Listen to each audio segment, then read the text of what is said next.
And we are live and local here in North Alabama with Carnivore Scott, aka Scotty. It is kind of a pseudo after party here on a Saturday evening. I suspect many people are watching the ending to some good football games, depending on whose team is your team. But yep, the college football season is off with a bang. And I'm on here because I missed the opportunity to be on with everybody just a little bit ago. They had a really nice a crowd of people who were joining, I believe, a live stream being hosted by Carrie at Homestead How. But we always can't be there for everybody at every time. But I am here today, and there is my metamorphosis. How are you? How are you doing today? It's going good. I'm like I said, I missed the great big confab that Carrie had. It's been a very full weekend so far for me, and it's only half over. How about yourself? How you doing? You doing well?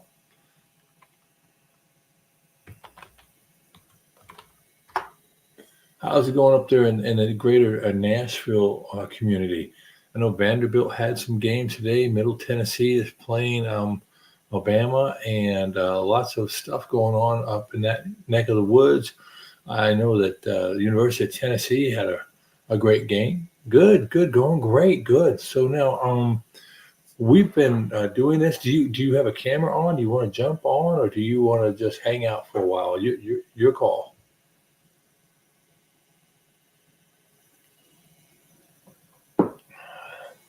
So, do you have any great non-scale victories to share this evening? Something that's happened for you? I mean, I suspect that you're in a period of healing and strengthening. You didn't watch any football? Oh, you go to your computer? Sure, sure, sure. Whatever you want to do. I'm just want to get on here.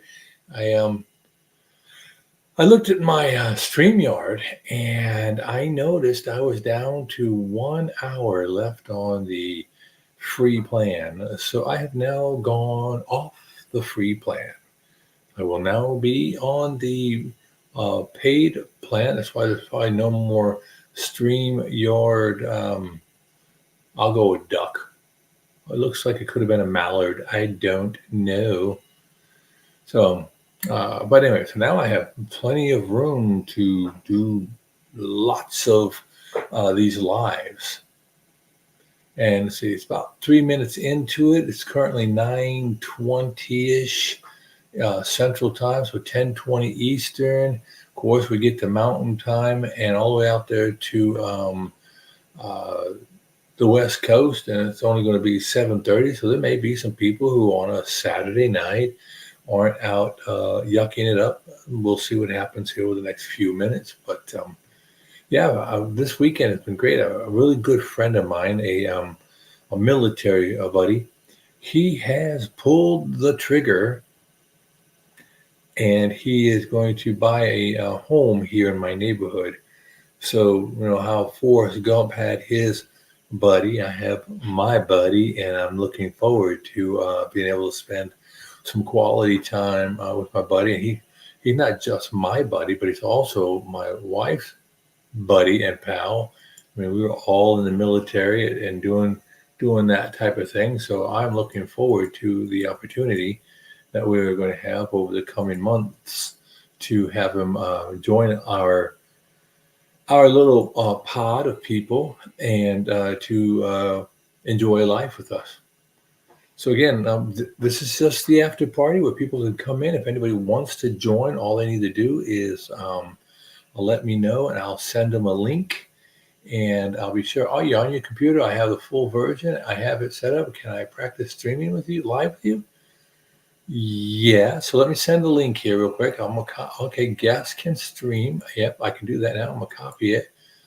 All right. I'm gonna paste it right here in the comments. That's the word I'm looking for. And if you put that in, it should allow you to link to your page. In fact, I'm going to go ahead and bring up another instance here and be able to watch the YouTube channel to see everybody who's live. So let me go to the live. Okay, I see I'm live on here. I think I'm the only carnivore who is live right now. That way I'm not offending anybody. And I'll just wait to see what happens when you post up the live. If you take that link, paste it in, you should be able to get the credit. I don't know if that's the right word, but you should be able to just follow the link and it will throw up a live in synchronicity, synchronized with your, there you are. Hi, okay, stand by. Let me bring you, add to stream. And are you there? Hello? I'm here. I am. Hang on a second here. I'm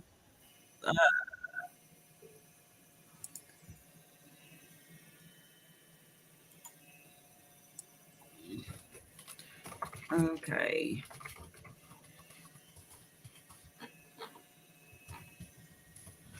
Let me type in my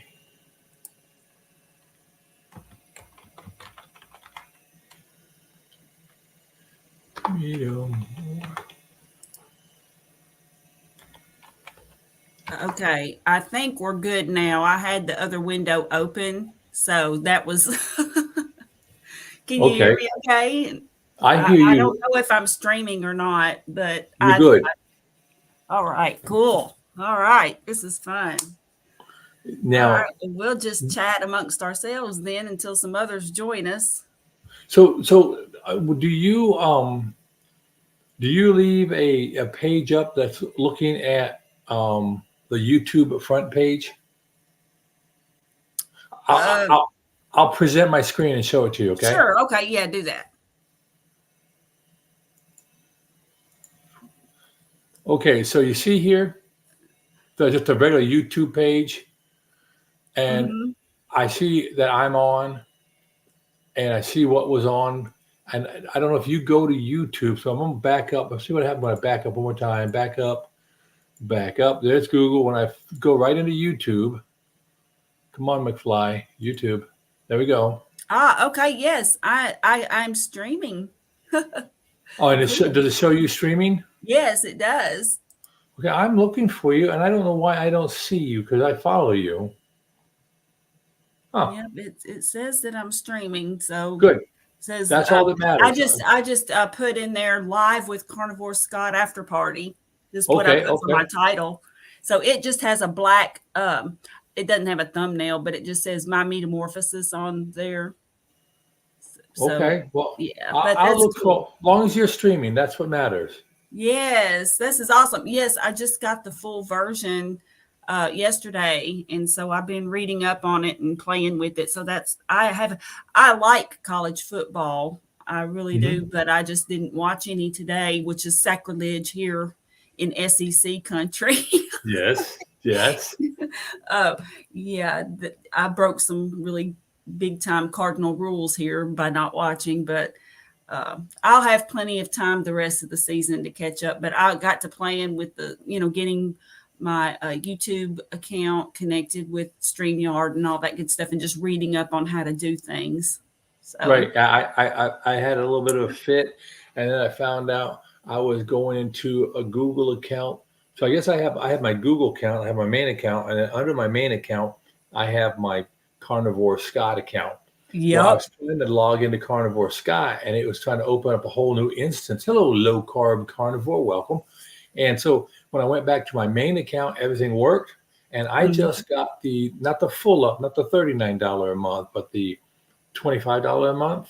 Mhm. I just got that 5 minutes ago. Oh wow. Okay. Well, I was running out of the free one. Yeah, yeah. I mean, that'll happen. I went ahead and got the $35 a month one. I think is what it is, but I just paid it the lump sum and just, did it that way. And then that way I don't have to think about it anymore until next year. So now, how Um, long have you been? How long have you been a part of this uh, uh, Ketovore online community? The online community, about 2 months. I've been a part of Dr. Berry's group, just his Proper Human Diet private group. But yeah, partially I didn't think anybody would be very interested in my story because most people, it's not relatable to a lot of people. They can't comprehend somebody losing too much weight. But I wanted to tell people about my story because I had suffered from at times, debilitating anxiety since I was about 20 and I'm 57. So and I started low carb in 2015. Well, Right. then I gradually just worked my way and kind of stumbled into carnivore. I had a neighbor he works for a food supply company and gave me some like boxes of ground beef and bacon and stuff like that. And so I was just eating on that food and I wasn't cooking any vegetables. And quite honestly, I'm not going to say I'm a bad cook. I just don't enjoy it. So I do the least amount of cooking possible, which is sad, but there you go. That's me. And so, but anyway, so I started watching some YouTube videos about carnivore around I guess it was maybe about a month or so after I had started carnivore. And I was like, oh my gosh, I'm carnivore. Well, okay. And so then I started following the community, and then Dr. Berry and his group, he was encouraging people. He says, you need to tell your story. If you've got some kind of a victory or something, we need to get the word out about low carb and keto and, the whole proper human diet spectrum. And I was like, well, the anxiety was terrible. I didn't have it constantly and it would ebb and flow, but I always had anxiety to a certain extent. And I don't know what caused it to just suddenly flare up when I was 20, but it did. And it was awful. And I suffered in silence. I never told anybody. I just sucked it up, so now I feel so free and I just want to tell everybody. And so that's why I started my channel. So I've been doing it. I started my channel in late June. It was like the last weekend of June, I think, was when I started it. And I'm just wanting to get the word out. I just want people to know. And then I'm also documenting my journey on just how I can lift heavy things and, build up a little bit of muscle. Right. So it's kind of both of those things and just any other interesting topics that I can come up with and run into. Like, for example, I had an interesting topic the other day about the fact that, and I know I must be living under a rock. I must be. But I didn't know that there was not a meat group anymore in the food groups. No, there's not. I was doing research for another video that I've been working on, and I was looking up some nutrition values for food, and I came across this website that was talking about a nutritionist exam. It was like flashcards for this nutritionist exam. And what caught my eye was it was saying something about which one of these is not a part of the meat group. And the answer was like broccoli. And the thing is, on the list, it had other things that were a part of the meat group, and it was beans and legumes and like tofu. And I'm like, wait a minute. And so then that led me down another rabbit hole into finding the My Plate. And now it's just a protein group. And they have a statement on there that says, if you're vegetarian, disregard the recommendation to eat meat. And I'm just like, so yes, there's no more meat group anymore. Well, that's because the cabal that's in charge doesn't want us to eat meat. Exactly. They want us to eat that fake garbage that they're manufacturing with God knows what in it. You are so right Bill about Gates. Bill Gates, Al Gore, all of that bunch that's all on the climate change train. and they're trying to tie it all together with the cows and the flatulence, and I know. it's all a bunch of propaganda for them to make money. Oh, You I know, know. It's terrible. It's ridiculous. and the thing that gets to me about all that is if they're so against meat, then why do they work so hard to make what they are making Because they taste like eat it. meat? Sorry, I'm But not yelling at you. You got me fired up on this one. that's Because okay. they That's eat meat. okay. They want to eat their steaks. You think Bill Gates is going without his steak? He ain't eating Hell bugs. no. No, he ain't eating bugs for sure. And but He this ate is the steak thing, every like time he was on that plane to Jeffrey Epstein's island. oh, I'm Well, sure now, he had him some steaks. But here's the funny thing, like this was several years ago before the big virus and when we were still in the office.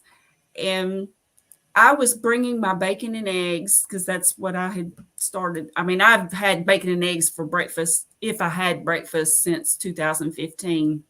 And so I brought my bacon in there to warm it up. I had like just hard boiled eggs. And this girl comes in and she says, "Oh, you're eating bacon." And I said, "Yes, bacon, its own food group. It's awesome, you know." And she It's had meat this candy. box of sausages, and they were fake sausages. And I said, "Can I see that package?" And so she handed it to me, and I read, and I mean the ingredients, the words had like a whole alphabet. It looked like the alphabet threw up, and you couldn't even pronounce the words. And I was just going, and I told her, I said, "Well, this is full of stuff that I can't even pronounce." I said, "My bacon's got one ingredient, and that's bacon." You know, So they think they're being so noble by being vegan or vegetarian, whatever they are. oh, And she was then snooty they go to and me. put that poison in their body that they can't even pronounce from their foods to I make up know. for what they're not eating. that's right. That's right. It's I crazy, know. but I think the thing that's important for us is, we can rail against the machine, and that will have a certain amount of efficacy. But I think the best way to defeat that whole storyline, if you would, is by us doing what we're doing now, going out in Yes. public and being who we are, having our success stories championed. And I like what you're saying, Carrie, because I think very often we always focus on a weight loss, or we focus on a remodeling of the body into a smaller package. And very few people out there are dealing with the fact of underweight. You've got Sophie eats steak. She's 16. She suffers from anorexia. She's eating steak to overcome it. And so, Mhm. what I think is amazing is when you can approach problems using the same, or when you have multiple problems that have different origins, but the same modality Yes. applies to both of them. So now you're starting to get solutions that apply over multiple silos, right? Now you're getting to what we call, I shudder to say, truth, right? Mhm. Truth will make a person who is adipose gifted and a person underweight healthy. So why do you attack it, right? We don't have Mhm. to get into the attack game or the blame game. All we do is say, look, try this, try it for Mhm. 2 weeks, try it for 30 days, and really try it. And guess what? Um, Come back to us. And I tell people I'm on an elimination diet so I don't get the crazy looks. oh yeah. Exactly. But you know what? I went with my friend. My friend's in town. We went to Cracker Barrel this morning.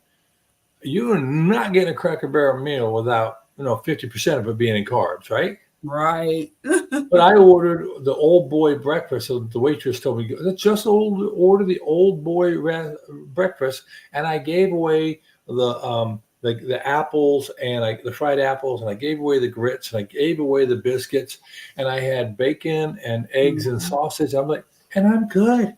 I'm Yeah. good. I don't have to explain myself. I'm 61 years old. I've been on fire. I've been shot at. I've been stabbed. I've been run over. And you know what? I don't owe anybody any excuses for what I choose to put in my mouth. And what I choose to do too is, in my younger years, I don't know, I was a little more passive and that kind of thing.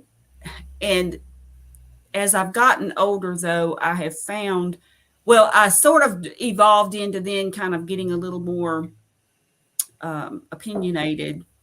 And then I've backed up and I'm like, you know what? Live by quiet example and love people. Yes. And when you Yes. do that, when you truly have a heart to help others and you just live by example. And I have my brother, he is low carb now and I didn't nag him. He suffered also with anxiety, and he's noticed that his anxiety is getting better. But he brought Amen. over the other night, he came over to my house and he asked me what I wanted from Five Guys. And I just said, I just want burger patties. And so he brought a bag of burger patties. And I said, well, what'd you get? And he said, well, I'm going to just eat that. He says, I'm not eating bread anymore. And I was like, oh, well, good for you. Hallelujah. He says, yeah. And Yeah. he says, I feel better. And so, but I didn't just say, well, but I've told about, because I knew he was anxious. Right. And I said, I just feel so much better since I've been eating this way. Keto, low carb and keto helped a lot. But I said, my anxiety is totally gone now. And, if you're an anxious person and you hear somebody say that, you're like, oh, really? Tell me more. I want to know. And so then I have another friend who is also gone, and so far he's low carb. But, I slipped into that spectrum. And so that's a good start, is going low carb. And when people just start experiencing, they start seeing for themselves and they see what it's done for you. So you really don't even have to say much. They'll just see it and they'll know and they'll ask. I think part of what it is eating carnivore is not what we've had pounded into our heads our whole lives. That's true. And so it's almost like you feel like you need permission from somebody to do it, to start it. I don't know. That's kind of how I felt. It's not that you actually do, but in your mind, you're going, it's like, gee, that goes against everything that I've heard all my life, but just or doesn't mean you it's could true. Karen, you could even say when we were really young or when our parents were young, that was the de facto status. I mean, I remember hearing about a meat and potatoes guy and mainly potatoes. And, I thought today I had a little bit of I don't want to say an epiphany, but, it's a nice word. I'll use it. And that is children, we say out of the mouths of the babe, children are brutally honest, right? And children I will got tell a you, story about that. children will tell you, I don't like vegetables. Yes. And my mama, I love my mama, God rest her soul. Mm-hmm. She creamed everything so we would eat it. And I want to tell you what, if you cream shoe leather and put hard-boiled eggs in with it, I'll eat it. Mm-hmm. That didn't mean it was a winning combination. Now, we grew up a little low on the hog. We did not grow high up on the hog, you know what I'm saying? Oh, And yeah, so, I understand. Believe me. So it was good, and I'm blessed to be here today because of it. But I will tell you what Karen said. If we dissected it and looked at it at an absolute value, it would be our grandparents and the people before them were looked at you like you were stupid as the day is long if you said, no, please, no, you keep the meat. I'm just going to eat the rabbit food. Mm-hmm. That's because true. Everywhere else you go in the world and all time, only bad hunters ate vegetables. Exactly. Yes. And what they tell us to eat nowadays is what used to be food for slaves and for the servants and stuff like that. Like back even just, That's why like black people eat 150 years greens, ago. because that was one of the only things that the slave owners would give them to eat. So they learned how to make it good. But check But the this other out. thing they ate, but the other thing they ate too, and if we got to be real careful, they ate a lot of organ meat, and they ate chitlins, and they ate a lot Yeah, of fat because people Mhm. throw that fat away, right? So right. Right. the important thing is we all here. We have Limitless Lindsay in here. We have Lon Warren here. We have Laura. We have so many. Mike Shaw. People Hey, are showing Mike. up. Jamie Livingston. Thank you very Monbar. much. And Karen, I'd like to give you a couple minutes here, Karen. I have either been under a rock or been not paying attention, but I haven't seen you online, and I just would like to give you the floor for a minute just to introduce yourself to the group of people. We kind of meet here fairly regularly at the Scotty's after party, and I've I been in so your take it know. away. after party before. I'm the Yeah, I one know. that usually gives you a hard time. I've just never come on the live stream. Right. Terry sent me the link for his, but I'd never done it before and I was scared. So I figured I'd use you for a guinea pig because you were the only two in here. So I used him as a guinea pig earlier. this is my first try. But my Well, you're name's doing great. Karen. I'm on day 70. I turned 66 about 6 weeks ago. I turned 66 on day 21. I still did Okay. Red Lobster for my birthday, but what I did instead of cheating on carnivore, when I look at it, I think of as long as I stay in the keto range, it's okay. As Yeah. long as I don't go over that 30 grams. And I don't do that every day. That was just because it was my birthday and we were at Red Lobster. And I ate one Cheddar Bay biscuit because they're only 16 grams. I did my research before I went. I knew what the carbs of every single thing that I put in my mouth that day.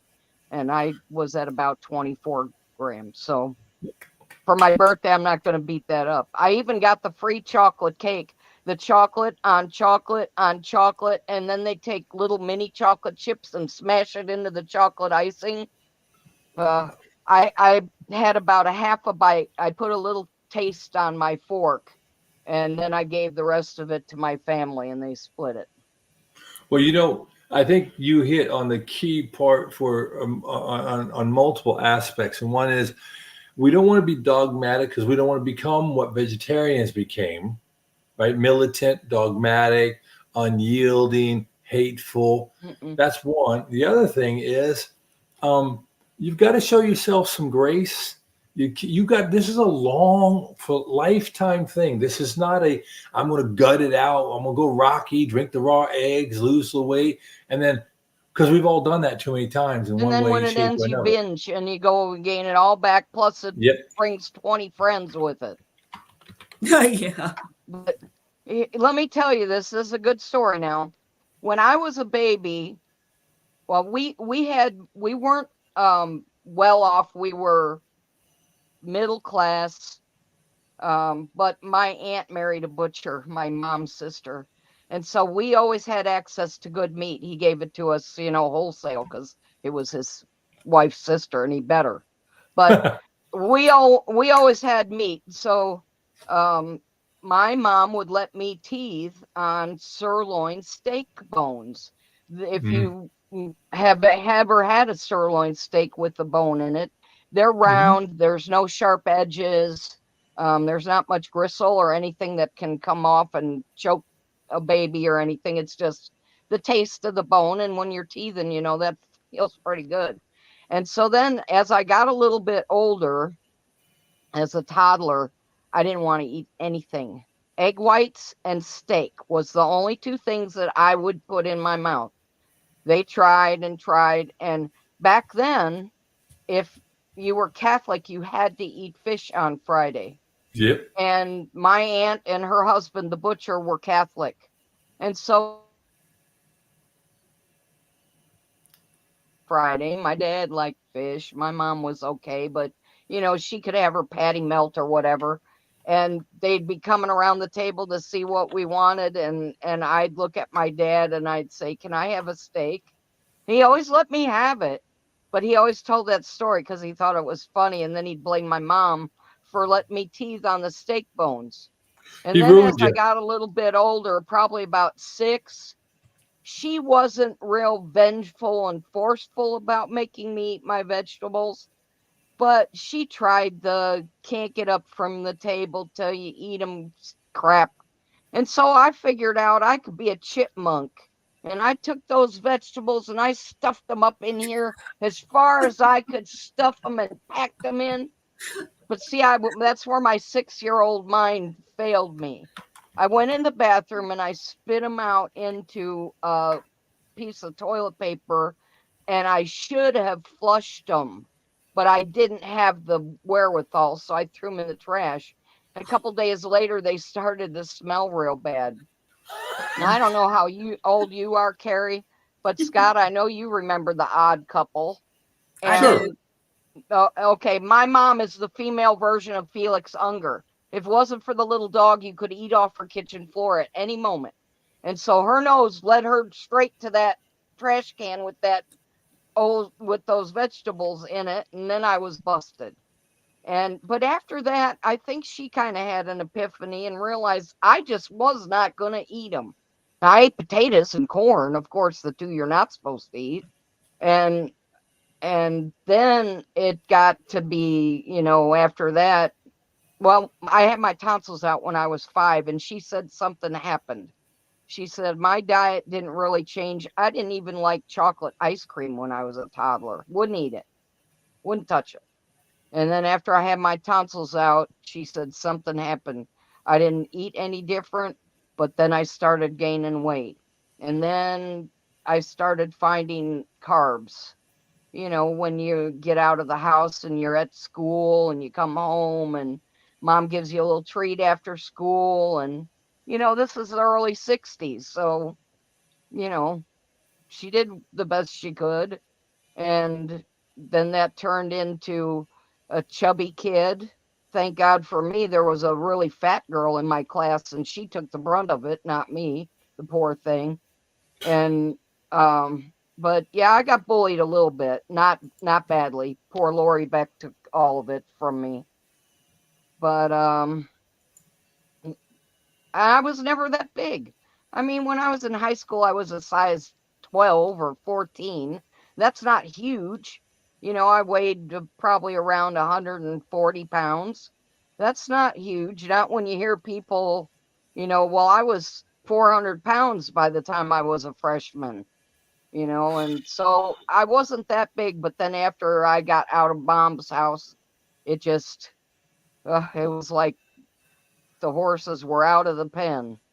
And then it was the constant, my whole adult life, roller coaster of, diet, then you lose it, and then you gain it back with its 20 friends. I probably lost that same 50 pounds, I don't know how many times. Amen. I think a lot of us are in that same boat, because what we were doing is, in my humble opinion, is we were taking an approach that never dealt with the two underlying issues. One is we weren't eating a proper human diet, or what goes into what constitutes one, and two, I hate the scale. I think the scale is a necessary invention for business, but not for healthcare, because we should put our scales and throw them away. Because if we could do things like on a non-scale, is a blouse or a shirt fitting better, or your pants fitting better, or like Carrie was saying, can you bend over and pick up something heavier that you couldn't pick up before? Can you walk? Like today, I went on another hike. I put a little short out there on my page, and I went on this hike. I went down the hill and walked a mile and up a long hill, and I was like, hey, I'm ready to go tackle another one, right? When I would have been ruined. I know that's great grammar with a T on there, ruined. But I would have been ruined before. So my non-scale victories are so much more important. I was shaving my head nice and clean. How do you like that? Low drag, right? I was shaving, and I got veins popping out of my head. I was like, well, gosh darn, I didn't know I had all that, There's no fat there. Yeah, no, only inside. All the fat's on the inside. Well, look at the bright side. Nobody can call you a fathead now. Aw, it's such a good moniker. So, Carrie, I got a question for you. Sure. Am I seeing comic books on the wall behind you? Yes. Some of them are old Howard the Duck I comic have books. those. Do you really? The I think ones I that have had number Kiss one. in them? These are I the think I have ones. number one. Oh, you have number one. I have the ones that I have are the ones that had Kiss in them. Howard the Duck was he was having these hallucinations and he hallucinated Kiss. And so they're featured in some of the Howard the Duck comics. And so I've had those for probably 40 years. Who's your favorite? Who's my favorite Kiss person? Yeah. I used to love Paul. Oh gosh, I wanted to marry him. Yeah. Well, I just said it because I like Gene. Oh, okay. So the other comics, the other ones are, some of them are Kiss's comics, the ones that they actually had out. So that's what some of the other comics are. So go ahead. No, I was going to say is I said it because so last year I filmed the last part of a web series I've been in for about 5 years, and it has a comic book that accompanies it all. And so I went to a couple Comic Cons, and if you've noticed my profile picture, kind of a dark picture, lit on one side, dark. That's because my character was a very, very evil, bad, not good, not at all like me, a very unloving, unfunny character. But all I had to do was go around and make people not people, and it was a fun thing to do, to be associated with a comic book series and the film that. But I just saw that my brother-in-law, he's since deceased. I think he actually probably passed away on early as a COVID victim, but he was a comic book collector, and he probably had in the neighborhood of 20,000 different comic books that we had to take care of. But I saw the comic books, and then just yesterday we have a hamburger joint in town that's called Superheroes. Yeah, Superheroes. Oh yeah, okay. And all over the walls of this whole restaurant, which is like a small house, maybe like a 1,500 square foot house, they converted into a restaurant. So they got to have 2 rooms to eat in, and every wall is covered in classic comic books. And then they have a couple TVs that only run Marvel movies all the time while you're in there. And they serve some of the best hamburgers in town.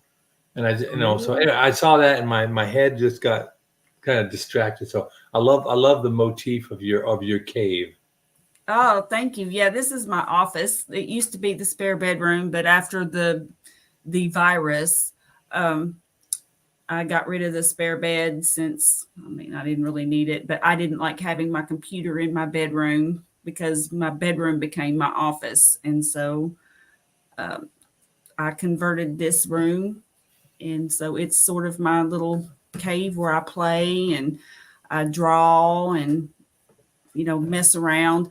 I've messed around, and this has been great. I've been wearing this shirt periodically for a couple of weeks now. And it's been a great conversation piece because I'm really wanting to get the word out about carnivore. And of course, anybody who's watched my channel knows that I'm a metalhead and I love my concert t-shirts, and I wear a different one every time I do a video. And so this is one I designed. This is what I wanted to do it for a living when I was young, and I ended up getting into IT. But this is my shirt. It says, welcome to my metamorphosis. If you don't mind me asking, how old are you, Carrie? I'm 57. Oh, you're not too far behind us. Yep, I'm 57. Scott, you said you're 61, right? Yeah. And I'm 66. So yeah, you grew up in that era. Yeah, I tell you, I love the shirt. And I understand the draw to the concert shirts, because if you heard me the other day, when I was a young person, the person next to me ran the special event center in our town in El Paso, Texas, and I worked a lot of concerts. I was a local roadie, and my job was to unload trucks and stack heavy things and then unstack them and put them back in the truck when the concert was over.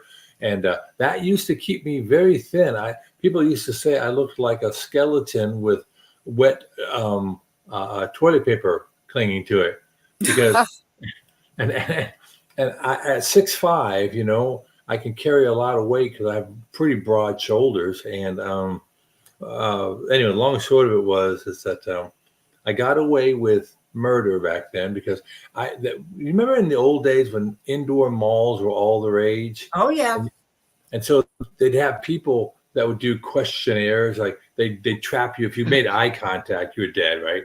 And they pull you over, and yeah, right. It's kind of like when people would see me in a nightclub. Anyway, they'd take an next question. So one time they asked us, well, how many sodas do you drink in the day? And we were like, same group of us were out there. We said, well, I don't know. Anywhere between 8 to, I don't know, 36, 42. And they're like, what? When you work in a concert, on all that, and you're young and you got to stay up we'd get up at 5 o'clock in the morning to start, and we wouldn't be done till 3 in the morning. So you're talking a 22, 23 hour day. Holy moly, would we drink a lot of caffeine and a lot of sugar. Mm-hmm. But when all you're doing is unloading 53-foot trucks full of amp racks for like Van Halen and Sammy Hagar and all those people, you're going to burn through more calories than you can ever measure, right? Right. But it doesn't do anything for you. It doesn't nourish you. That's all empty calories. Right. And the problem is, one day you don't unload the truck and you keep doing the sugar. And I was this close to not getting into the military because my blood pressure would be just almost too much, right? I was out there trying to do yoga, meditation, anything I could, because I had to get in the military, right?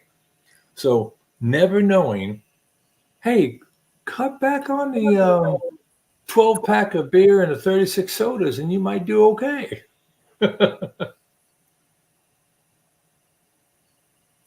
Did I kill the stream here? Are we okay? No, we're good. We're good.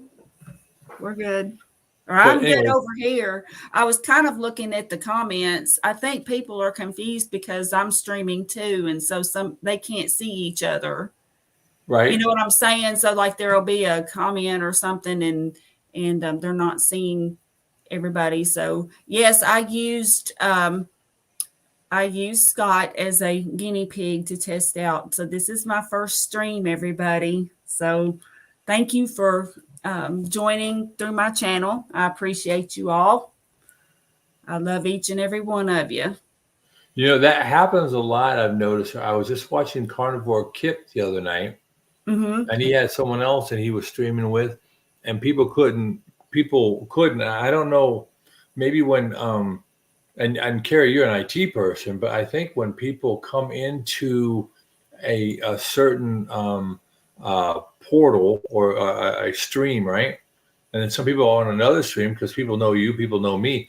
It takes a while before the two of them mesh up, because I think the servers are doing a refresh every periodic time. Eventually, when we bloviate long enough, they'll sync up, and all of a sudden you'll start to see the comments on both. So what I did is I actually opened up the instance of both streams in 2 tabs, and I would type something in one, copy, and then paste it into the other one, so people would see it coming back and forth. But I think until the servers start to sync up, we're going to have that. So everybody, thank you for bringing that up, Carrie. Everybody who's in Carnivore Scott's thing may not see their comments show up, or Carrie might not see them, and we'll try to talk them back and forth as we can, because the whole idea behind my concept for coming on this late is to give everybody a chance. Like Karen came in, like Carrie came in last night, Lindy came in, and Lioness Hiker came in.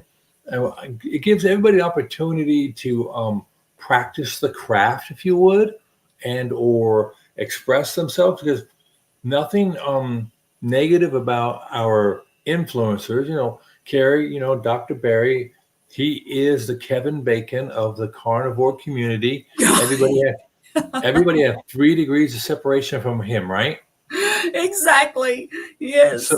So we all can't get in on that. But I would tell you, I was personal friends for a while with Kevin Costner because I did a movie with him, and so he and Bacon did movies. So that's only 2 degrees of separation. That's only 2. Right. So you'd be amazed at who you know from those degrees of separation, right? But anyway, I want everybody to be patient as we work through this. And anybody, now Woodster, you need to start streaming. I went ahead and I got the $20 a month. Carrie got the full up one. She got the 1080p. She's got the whole shebang. And I'm so happy for you to do that, because as more and more people do this, more and more people will become aware of it, and it won't be a fad, it won't be in the fiction shelves anymore. And I think that's awesome, because I have never met anything other than my salvation that was more important for my well-being than running into the carnivore way of life. All right, let's see. Do we hear? Woodster, we'll worry about that later. And I'll throw up a comment. Okay, hey, it's Miss Carrie Person, turquoise waving. I think I recognize Karen from somewhere, maybe.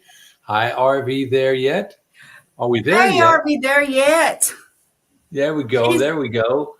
RV, there yet has been with me for probably since my channel was maybe a week or 2 old. I mean, they've been with me for a long time. And by the way, you guys, okay, I'm going to do the typical YouTuber thing. Please, please, please hit that thumbs up button and share the videos. Share both of them. Let's get this out there. Come on, people. We can do this. And if you haven't subscribed to either of our channels, please do so. Come on now. Yeah, got it. Come on. Yeah, that's the only way we are going to evangelize this way of life is, multiple people coming on and multiple people saying, oh, hey, look, I know Karen, I know Scotty, I know Metamorphosis, and they're experiencing these. Well, I'm not going to use the word miraculous, but it is like a country and western song played backwards. You get your life, your girlfriend, your trailer, your truck, and your dog back. Oh, yeah. The perfect country song. That's right. Yeah. Oh, Sammy Whitson, married to the wonderful Danny Whitson. All right. I'm on Carrie's channel. Okay. Thank you, RV. There yet. Well, again, I'd appreciate if you'd, of course, follow me. And I want everybody to know that I don't know if this is gauche. I don't know if it's acceptable. But if somebody has their own channel out there, please feel free to put that in the comments. Feel free to let everybody know, like, if you got a show coming on Tuesday, you will not offend this missing link Chewbacca kind of fella. You won't hurt my feelings by promoting yourself in my stream, because my stream is itty bitty, and I am never going to be the type of person that says you can't promote yourself, because you're important. You're important to all of us, and I appreciate it. So, I mean, I love the fact that Carrie took a risk to come out and say, hey, Scott, can I come in and play? And I'm like, heck yeah. And Karen showed up, and I just posted the link. So I love it, and I think this is the way forward for most of us.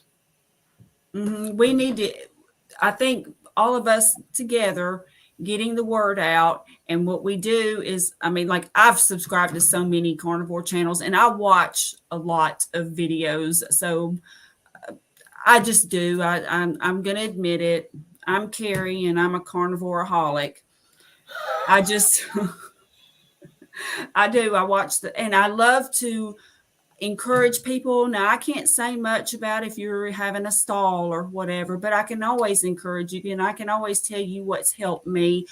like, for example, I know that I did need electrolytes in the beginning. I don't need them so much now. I can also recommend some of Dr. Berry's videos if it's a subject that I'm not familiar with. I can also definitely relate to anybody who grew up in the 1980s who was skinny as a rail and drank Weider protein powders to try to bulk up, and it never worked, who then put on about 20 pounds as an adult and then went carnivore, and now everybody thinks she's sick. I actually had somebody ask me if I was sick, and that was like, that brought back like high school memories, because like I was such a beanpole. My brother and I both, we were just such beanpoles. So yeah, and I don't feel sick. So I don't know. That was bizarre. What's the But score of anyway, that game, Mike? What's the score of that game, Mike? Is Wyoming winning?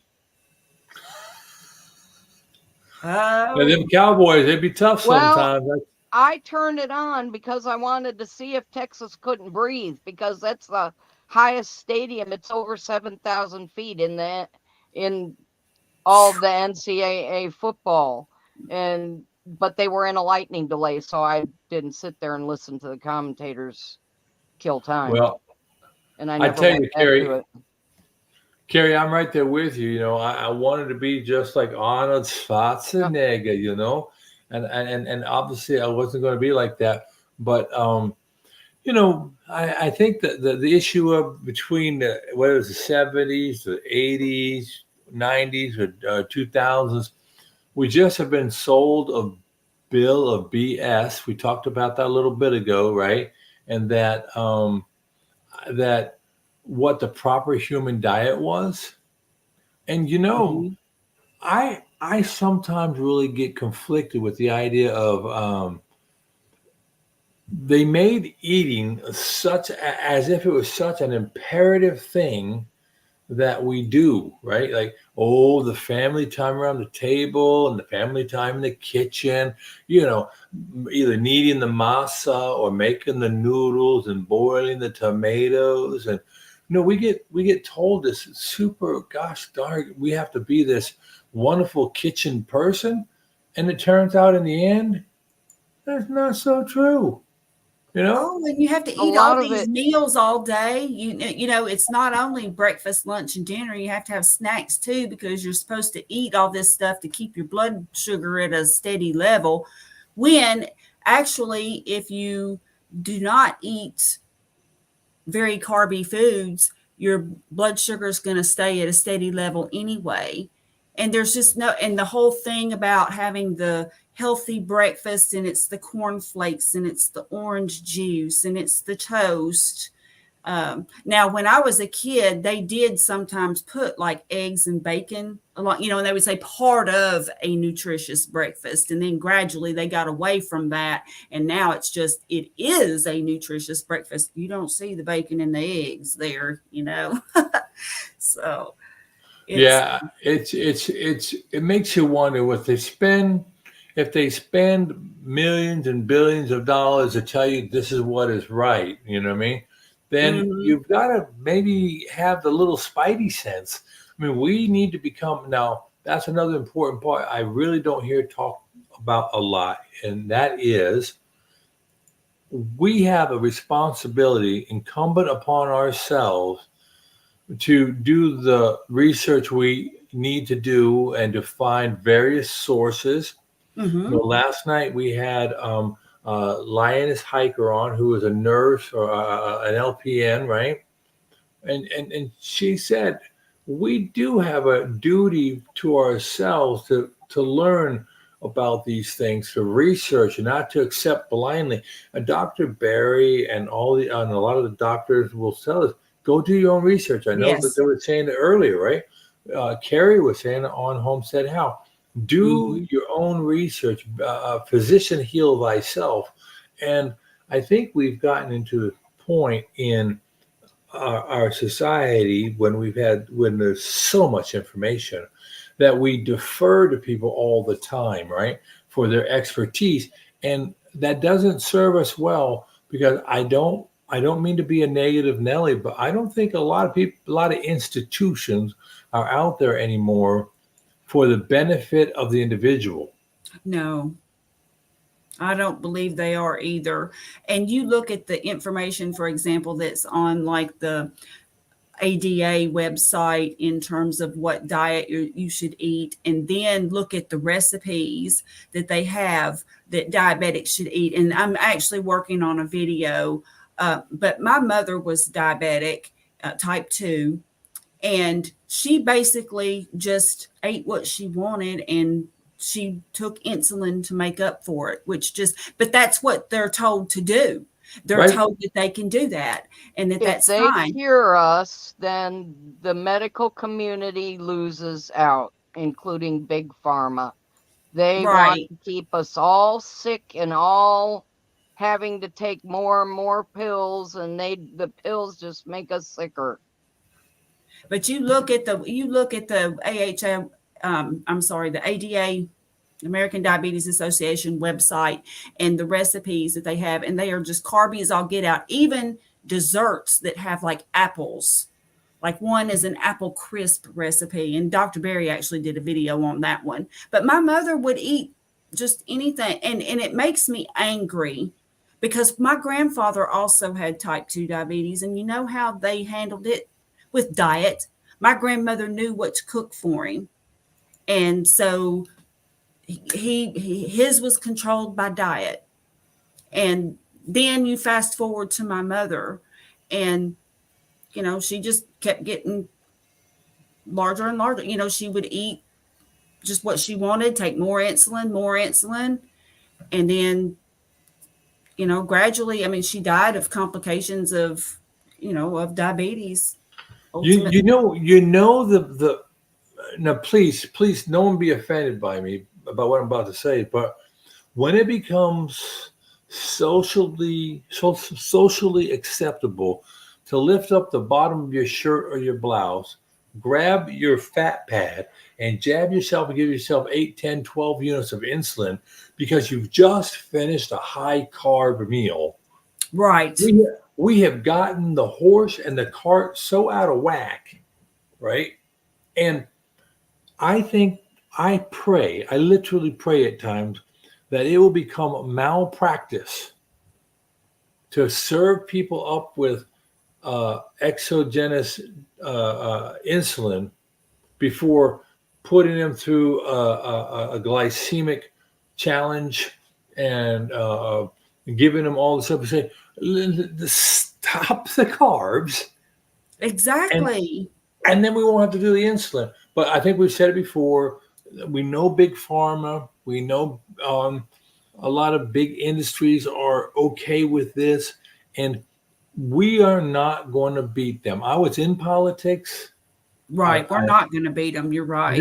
Big Pharma makes too much money off insulin. Right. The only way we're going to beat them is by that old starfish story. Do you know the starfish story? Mm-hmm. I do. Yeah. Do you know it, Karen? No. Well, you probably do, but you haven't heard like this. So guys walk along the beach, you can pick up starfish and throw them back in the ocean because the tide had gone out. Starfish, I can't make it. I'm going to die. So he's throwing starfish back out in the surf. And somebody comes up and says, what are you doing? I'm saving starfish. He said, you're never going to be able to save them all. He goes, but it doesn't matter. And the other guy said, well, it did to that one. Right? My push is if I can take care of my family and I can affect people around me, I've done my mission set, right? And now with YouTube and technology, I've done my mission set to say, if we impact or affect one person to question the legitimacy of what they're seeing on the TV. If the TV tells you a lie about how great a toy is for Christmas, and you buy it, you can't put it together, it doesn't work, it falls apart, we know it's a lie, then they're probably lying about you about a sugar-coated cereal. If we can get one at a time, eventually, we're done. Mm-hmm. It's word of mouth, just like a business. If you take your car into the shop, and this actually happened to me. I thought my transmission was shot, and I took it into the shop, And the guy calls me, later on that afternoon, and he says, well, I've got some good news for you. And I was expecting it. I was expecting to have to replace the transmission. I was expecting at least at minimum a couple of grand. And he said, your bill is $50. And he said, it was just the hose. He said, I replaced it and you're good to go. Now, he could have, I've recommended, I don't know how many people to this shop, because he could have said, oh yeah, I need to replace your transmission. But there's no telling how many people I've referred over there to him. And the thing is, it's like this with the carnivore diet. You tell one person, they tell somebody, or just people see you. There again, you're living the example. You're happy, your life. And even though life isn't perfect, because believe me, in the last couple of weeks, I've had some really big challenges that would have sent me into an anxiety tailspin, back even before carnivore, even when I was low carb, it would have just driven me to distraction. So the whole thing is just living by example and treating people with love and grace, and just answering questions when people ask goes a long way. And I'm seeing that in my life, and we can change things. I know we can. We're not ever going to win. We're not ever going to beat them, but we can rise up from beneath. Yeah, a grassroots, grass-fed movement, right? And yes, and why? And the question becomes, well, why would we pick up the responsibility of everything? That's a good question to ask. So why do we feel an onus? Because when I first got into politics, I learned very quickly, just because you see a flaming sword on the floor, doesn't mean you should pick it up. You might cut off your own legs. Mm-hmm. I mean, it's really important to find those battles that you can fight and be effective in. And I'm sorry, and you're right, Londwar, leading by example. But here's a big deal for me: is it's this whole idea about, it's the people closest to you, you want to help the most, who you will push away the farthest. I don't know about why it is like that, but friends and family will fight this carnivore thing as much as anybody else. But a complete stranger, like Carrie was saying, the bus driver on their way to the airport to go to see Bill Knott in Alaska. Why, that's very interesting. My father died. The people is like they're open to it, but when we're close to them, it's just like two North Poles on a magnet, And if we know that, then why do we do it? Well, hey, look, this is what I'm doing. You can see the yes or the no in all of it, and then here's some other resources. But we just aren't going to evangelize the people closest to us. So what that means is the world is our oyster, not our family. Mm-hmm. I've been lucky though about my family. My children are grown and gone, but I see them all the time. They live close by. Right. Nobody lives with me except for my cat. But they both are very supportive. My daughter is actually low carb. She has not been able to quite make it, to keto or carnivore, but she's getting there. And my son, he has no issues with eating meat at all. It's just that he also eats other things too, other carby things. However, like for example, I went to a concert with my son and his wife, and he asked me what I wanted to eat, and I just said, well, just meat. I just want meat. Now, I had done a pregame, okay, because I didn't know what the dinner situation would be. So I just went ahead and made sure I ate. But, he came back, and now it came on a tortilla, but it had a lot of meat on it. And, no, Mama, you shouldn't be eating that. Nothing like that at all. I mean, and both of my kids have been very supportive, and my friends too. I've actually had the worst time, and I shouldn't really say it's that bad. I think they speak out of ignorance. It's in situations that are, shall we say, obligatory, that are not family related. So you guys could probably fill in the blanks as to what kind of situation that might be. And so I actually had someone tell me that it was harmful to give up vegetables. And when I went to actually explain why it wasn't, the situation was not conducive for me to respond, because there were other people around, and the discussion could have, it wasn't an appropriate time for the discussion, I guess. And so I just decided, okay, I'm not going to, stress over it. If I get an opportunity, I'll, refer this person to maybe Dr. Chafee and everything. But I just reacted with grace, and I just was like, well, thank you. I do appreciate your concern, because I think this person was speaking out of concern. They weren't, and especially since I've lost so much weight, and I can understand it's kind of like, when people are vegan and they don't look healthy. Now, I don't know. I can't be objective about myself. I don't know if I look healthy or not. I know one thing, though, I feel better than I ever have. Ever. I mean, I feel fantastic. So, well, I think what you're saying there is the important part, is how you feel and how you're performing. I mean, I heard you say earlier on, you're saying that you can lift heavier things, you can do more things, and maybe people won't see that, right? Maybe they won't see it, but what they do see, I think, is they're going to see that after some heavy lifting was done, and heavy lifting doesn't always mean like a heavy actual item, but let's say you have a deadline. So you said you're in the IT world, right? Oh, yeah. And I don't know if you're a coder or if you're a network person, a design engineer. It's business intelligence, actually. Now, I actually have done network, and I actually have done coding, but I'm doing business intelligence. Okay, so I understand BI. Okay, I was a data analyst, knowledge engineer for the federal government, so I have a little understanding. But we all know that you end up with these big projects where you have to, whether you're working a proposal or you're working a change request, and you're long on requirements and short on resources. So they're trying to put 10 pounds of sausage in a 5-pound sausage bag, yeah. right? So when you can get through that and you keep your sanity, you keep your sharpness, you keep your wit and your humility, people notice that change in you, and they go, I don't know what it is you're doing, but you're coming out the backside of this tumultuous process that is like a ringer, and you're not bent out of shape. That's the witness that says, hey, you are stronger in what you're doing.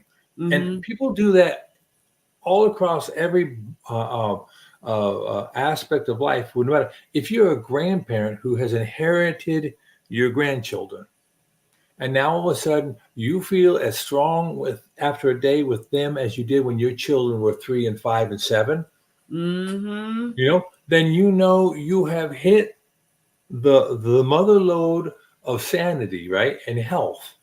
Because whether you're watching after children or you're taking care of adults, that demand on your body and the demand on the stress, that cortisol and all those things, is so high, and you respond to it. What do they call it? Resilience. When your resilience is high, people are like, that right there, pardon my terminology, that's shit hot. I'm sorry.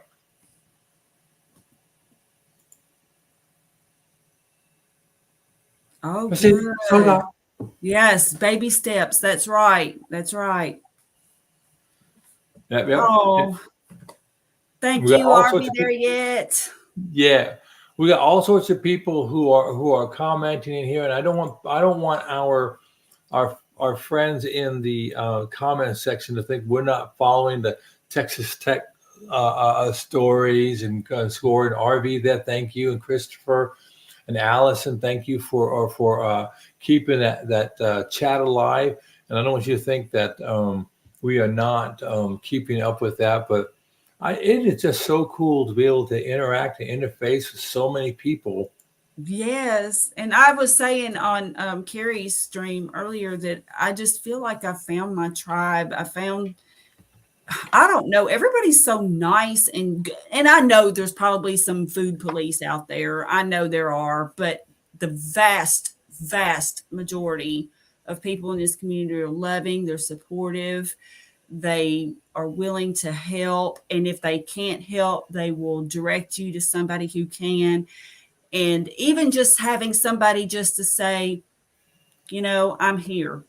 And that's all they have to say, just the love and support. And it just means the world to me. And so I'm just so thrilled that I get to interact with everybody like this. It just, I don't know, it's a wonderful thing. And it just makes me feel even better, even better than carnivore. I mean, all of it together, just, it's wonderful. It's the way life should be.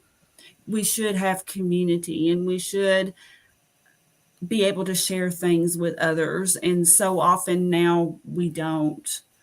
Well, what do you think that there are many organized thoughts and religions and people that would say a cord made of many strands is so much stronger, right?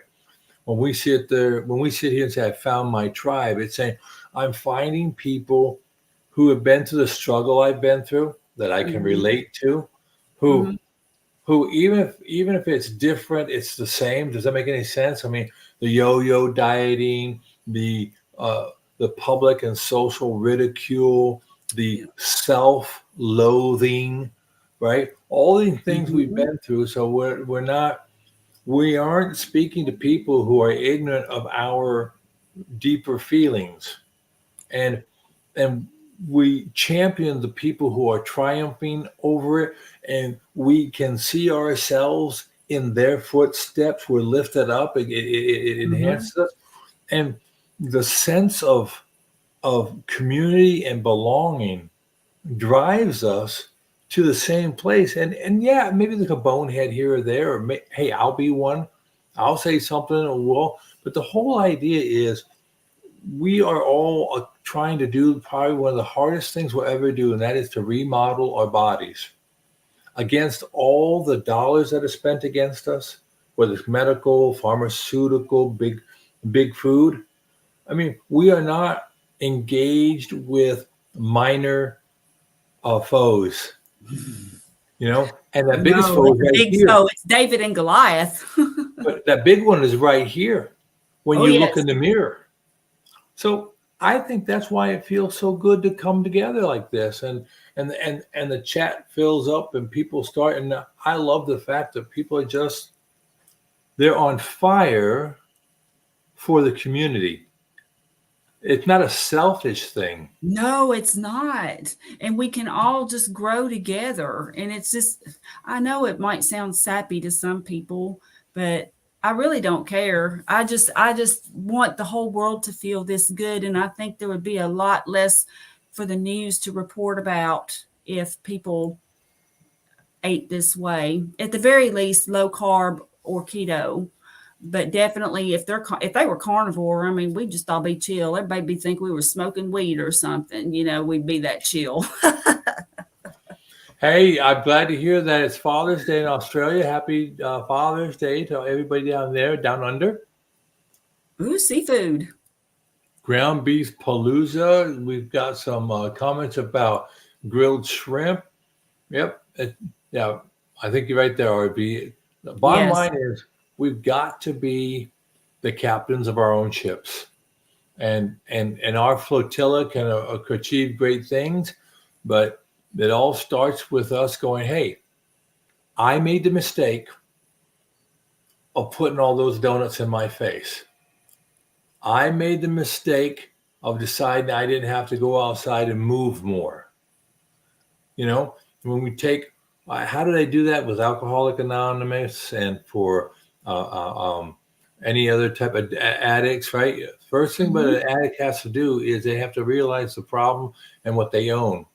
I am a sweet addict.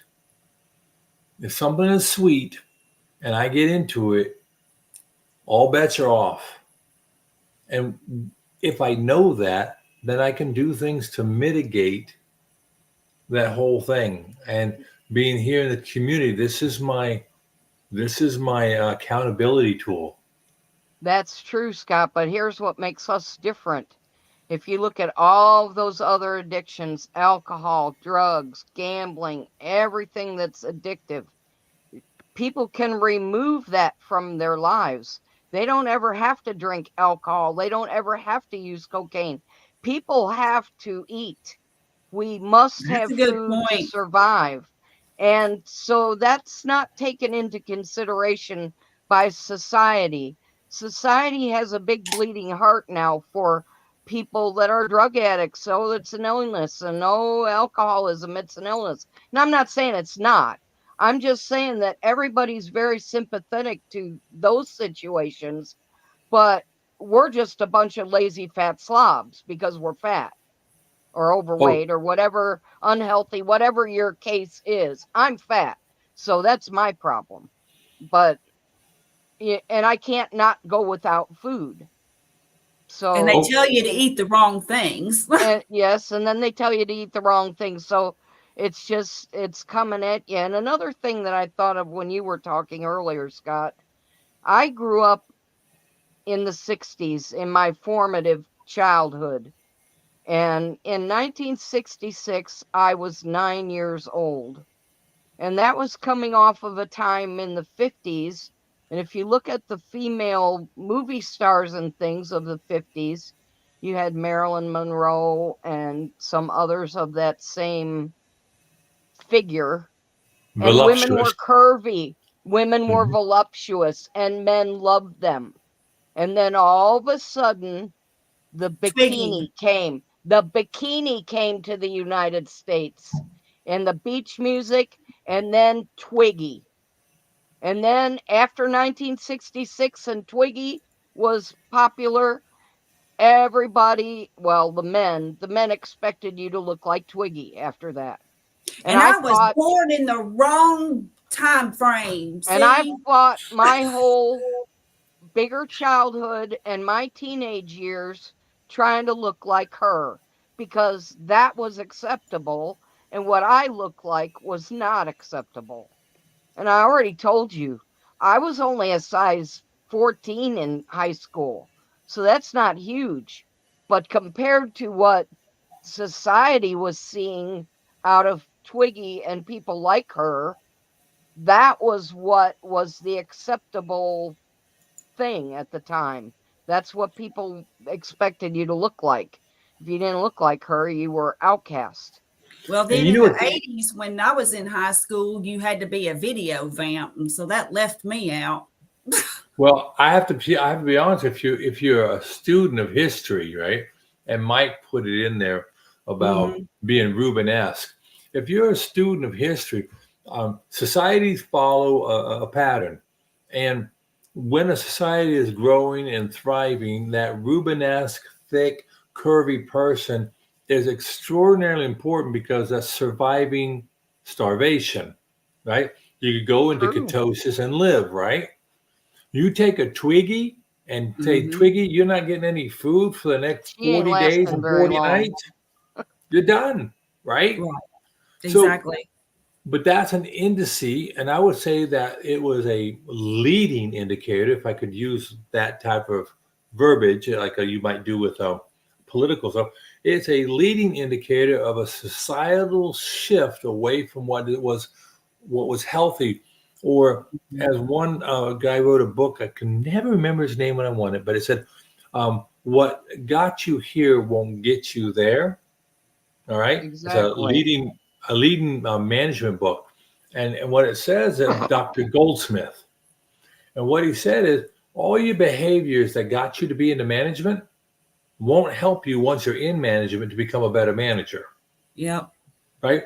All the things that got our society successful to be in homes that have air conditioning, refrigeration, food on demand, freezers, right?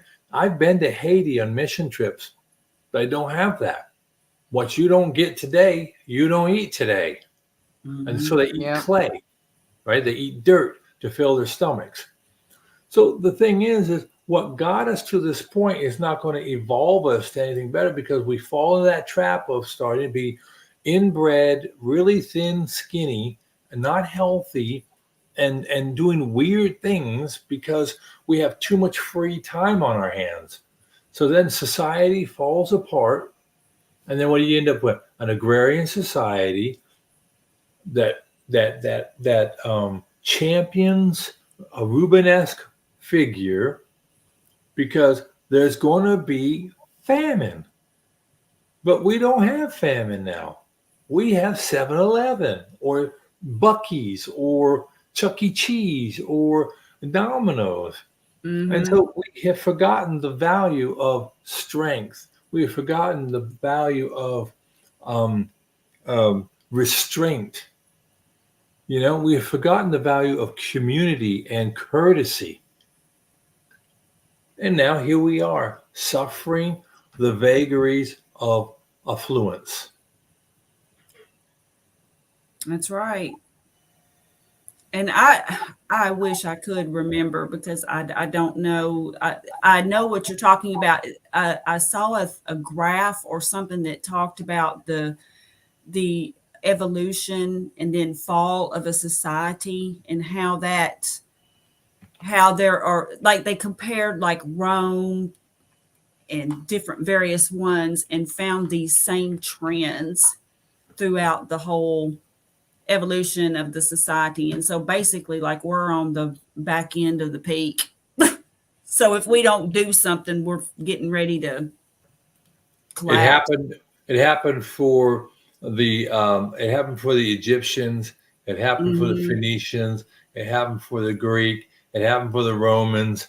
I mean, this whole thing. If you don't know your past, you're doomed to repeat it in your future. And I mean, and again, what are we going to do? I don't know. I'm just going to fix me, fix those around me, and hopefully in this environment, we will. If you read the little, when you go into this StreamYard, they say give a title and what's it about. And I said we're in here talking like-minded people talking about things that are important to us today, and it may not be always about food. It may be. And sometimes we'll celebrate your victories, and we'll support you in the valleys. Exactly. And that's why we're here. And you're right. The reason we are eating wrong isn't just about the food. Right. So, we do what we can, and we cheer each other up through whatever our something like Mike is talking about football now, and that's valuable. And Carrie, you may talk about a kiss and whatever else. And Karen, you'll talk about your things and I'll talk about mine. But all together, we have this common understanding that, we need people to hear us. We need people to see us and value us as we are today. Because if you're not happy today, if you're not valuing today, then why would you value me tomorrow? And that goes back to what Carrie was saying before. We know we can come in here and talk to other like-minded carnivore or keto people that understand, and we're not going to be shamed, and we're not going to be bullied, and we're not going to be laughed at. We'll be listened to. And then as a collective whole, then the whole community can rise up from there. That's right. That's right. And I think Woodster said he's going to try to join us here. All right, Woodster, come on in. Let me do this. He's so close. There he is, ladies and gentlemen, the one, the only Woodster. Oh, he's a ginger. My son, both of my kids are gingers. A ginger, yep. Can you hear me all right? Yes. Lima Charlie, loud and clear. Okay, good. Looked like my audio levels were a little low, but looks like everything's working. Well, then talk. Take it away. I don't have much to say. You just wanted to dazzle us with your presence. Yeah. I'm trying to use, I actually don't have a webcam. I'm using my DSLR as a webcam, so I didn't know if it was going to work or not. Well, that's innovative. Seems a lot of people do that. All right, though. No, it's working really good. So what's with all the football going on today, did you watch any football today? Not a single game. I Good did for see you. someone said something about Wyoming with a score earlier. Was that Mike Shaw? Yeah. He said Wyoming because that's where I'm from, so I wasn't sure if it They was just football. kicked a field goal. It's 20-17 Wyoming. I asked about it because I turned it on earlier and they were in a lightning delay. Because I wanted to see if Ooh. Texas could even breathe up there. But apparently they can.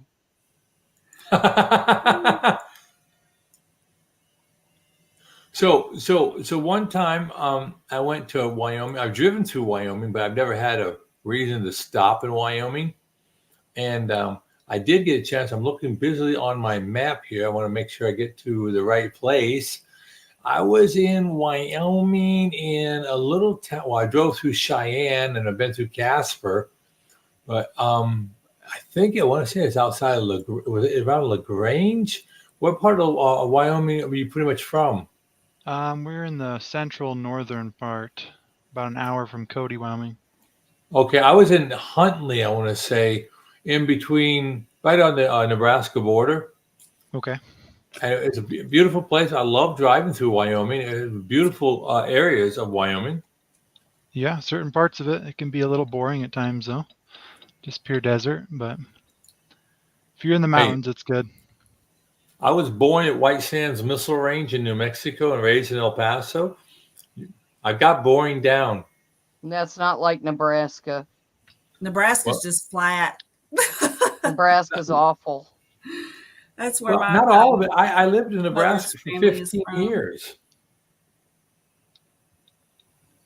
If you It's go up awful. to Niobrara in the north central, but up in Sherry County, if you go down south near Falls City, it's beautiful. Even up towards a Rapid City, Sioux City. I mean, there's some beautiful areas, and then of course the sand hills are beautiful.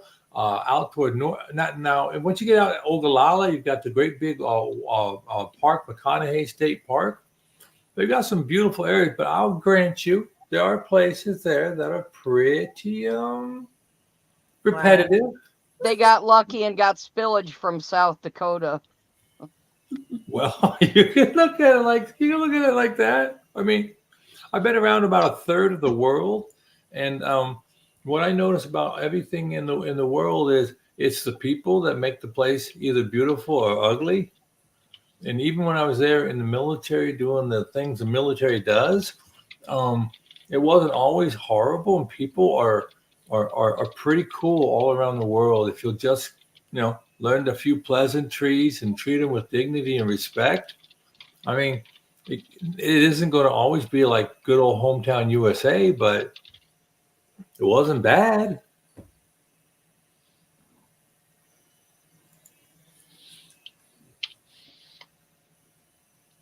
Feel free to talk. Good night, low carb carnivore. I was just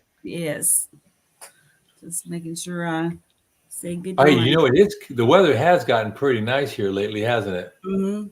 It's got, although it was about 92 here today, so it's still pretty warm, but we were pushing 100 earlier this week. Right. So now we're going to go into the new week. Does anybody have any goals for this week? Any specific goals? Or maybe something they're doing, like I just had my friend come in and he's going to buy a house in my neighborhood, so I'm pretty stoked.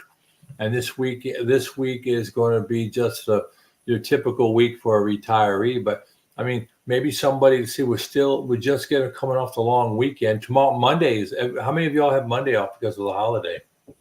I'm retired. I have every day off. I'll have to go. There Me you too. go.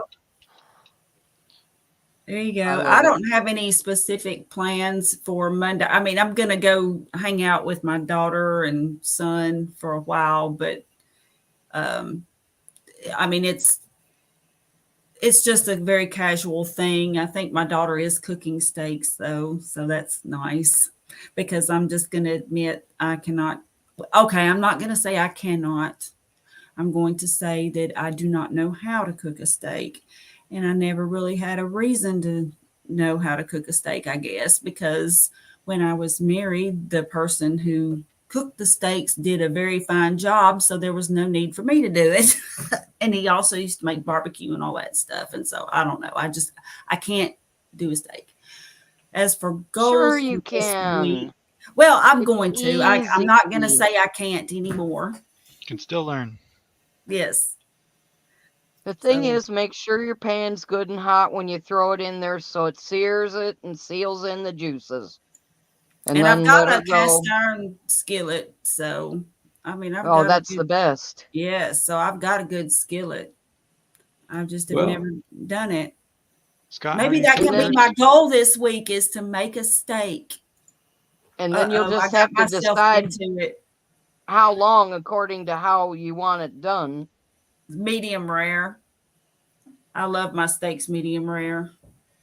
well, it won't take very long, depending No, on the that's thing. If just you got a a few if you got minutes a on. 3/4 inch steak, it's going to take you just a minute or two on each side, maybe about 3 minutes.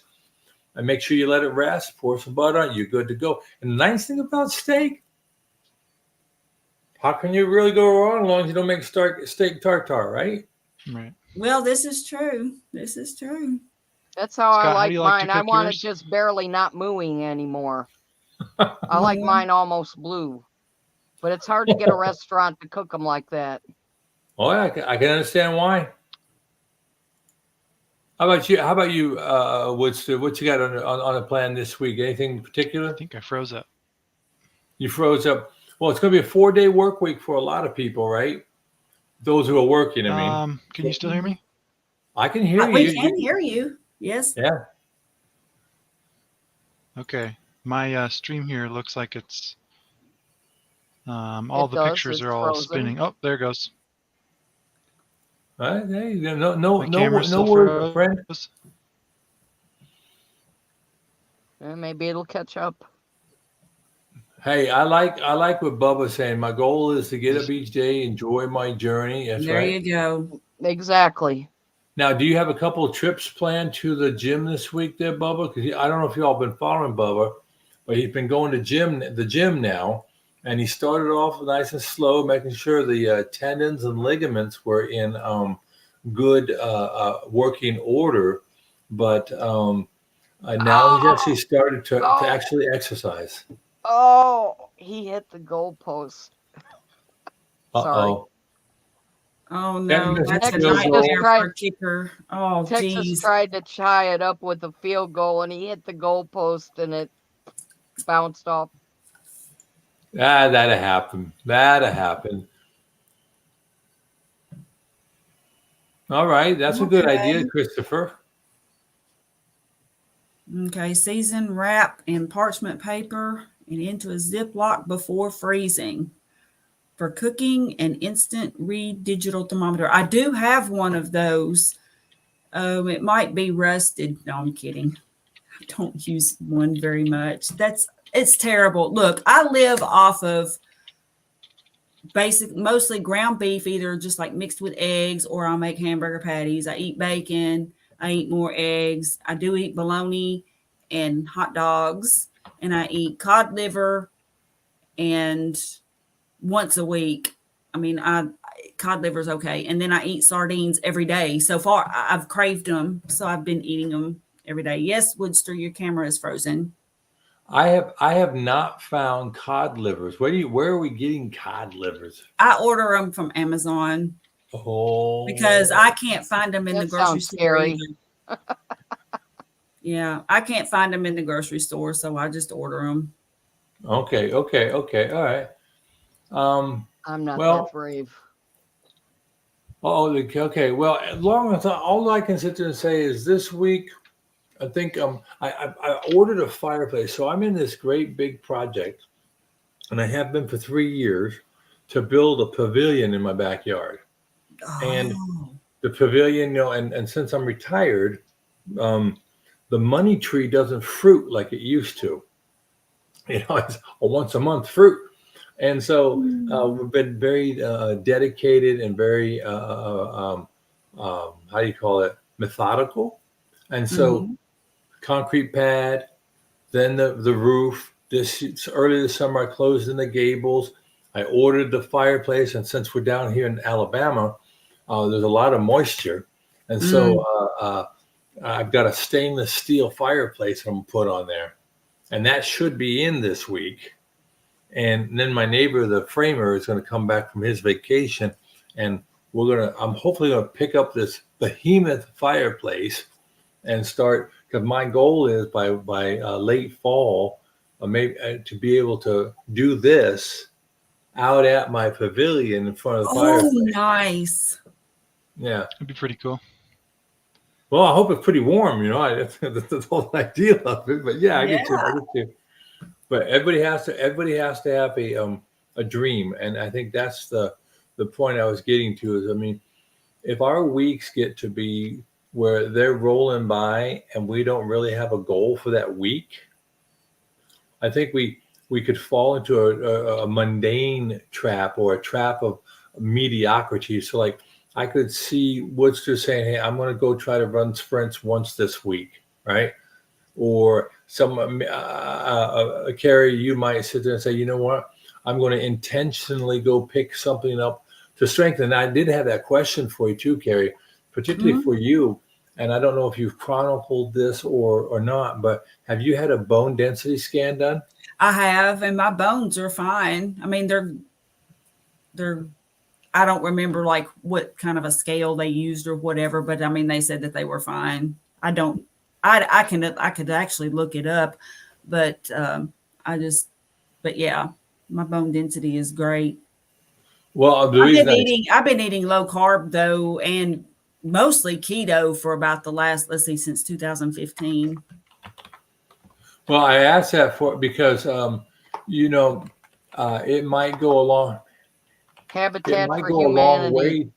Yeah, it might go a long way for you to do that if you get your doctor, if it was in your plan to get another scan. So you can just say, "Hey, I started at this level. I've been doing it for this long, and my bone density scan came in good." So people who are doing the underweight, or people who, you say, "Look, my bone density and my lean tissue mass are better now than they were before." What we have to do, correct me if I'm wrong, as a society, we have to refocus on what is actually a healthy parameter, not what our eyes tell us, because our eyes lie to us. My eyes had lied to me for years that I was holding my weight well. It was my belt buckle hurting my belly that told me that was a lie. So for you, if you sort of say, "Hey, look, I've had a coronary artery calcium scan, a CAC scan. I've had a bone density scan as a lady over the age of 30. You know this osteoporosis is a real thing." So these are metrics that you can keep and that you can champion. You can sit there and say, "Look, I did it. I've been carnivore." How long have you been doing the carnivore again, Carrie? Since December of last year. And how long have you been toward the end of December? And how long have you been in carnivore/keto? I was I guess like ketovore. I don't know. I kind of evolved into that, but maybe a year before that. And so then for 18 months. Roughly 18 months, I guess, since I started carnivore, I know, in December of 2022. So I guess, a year before that, I was very meat heavy.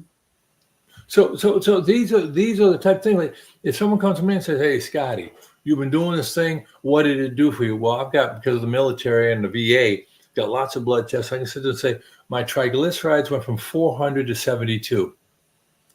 And you see, I eat butter off the stick.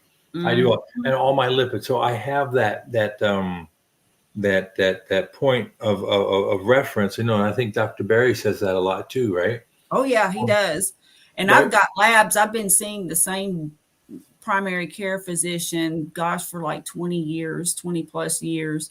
And so all of our labs are like online now. So I've got labs going back. And so you can see, I've looked at them, and from 2015 on, I mean, they've been low triglycerides, high HDL. I think the last time I had HDL, it was, or had a measurement, which has been almost a year ago, my HDL was 77 and my triglycerides, no, I take that back. My triglycerides were 77. My HDL was 76.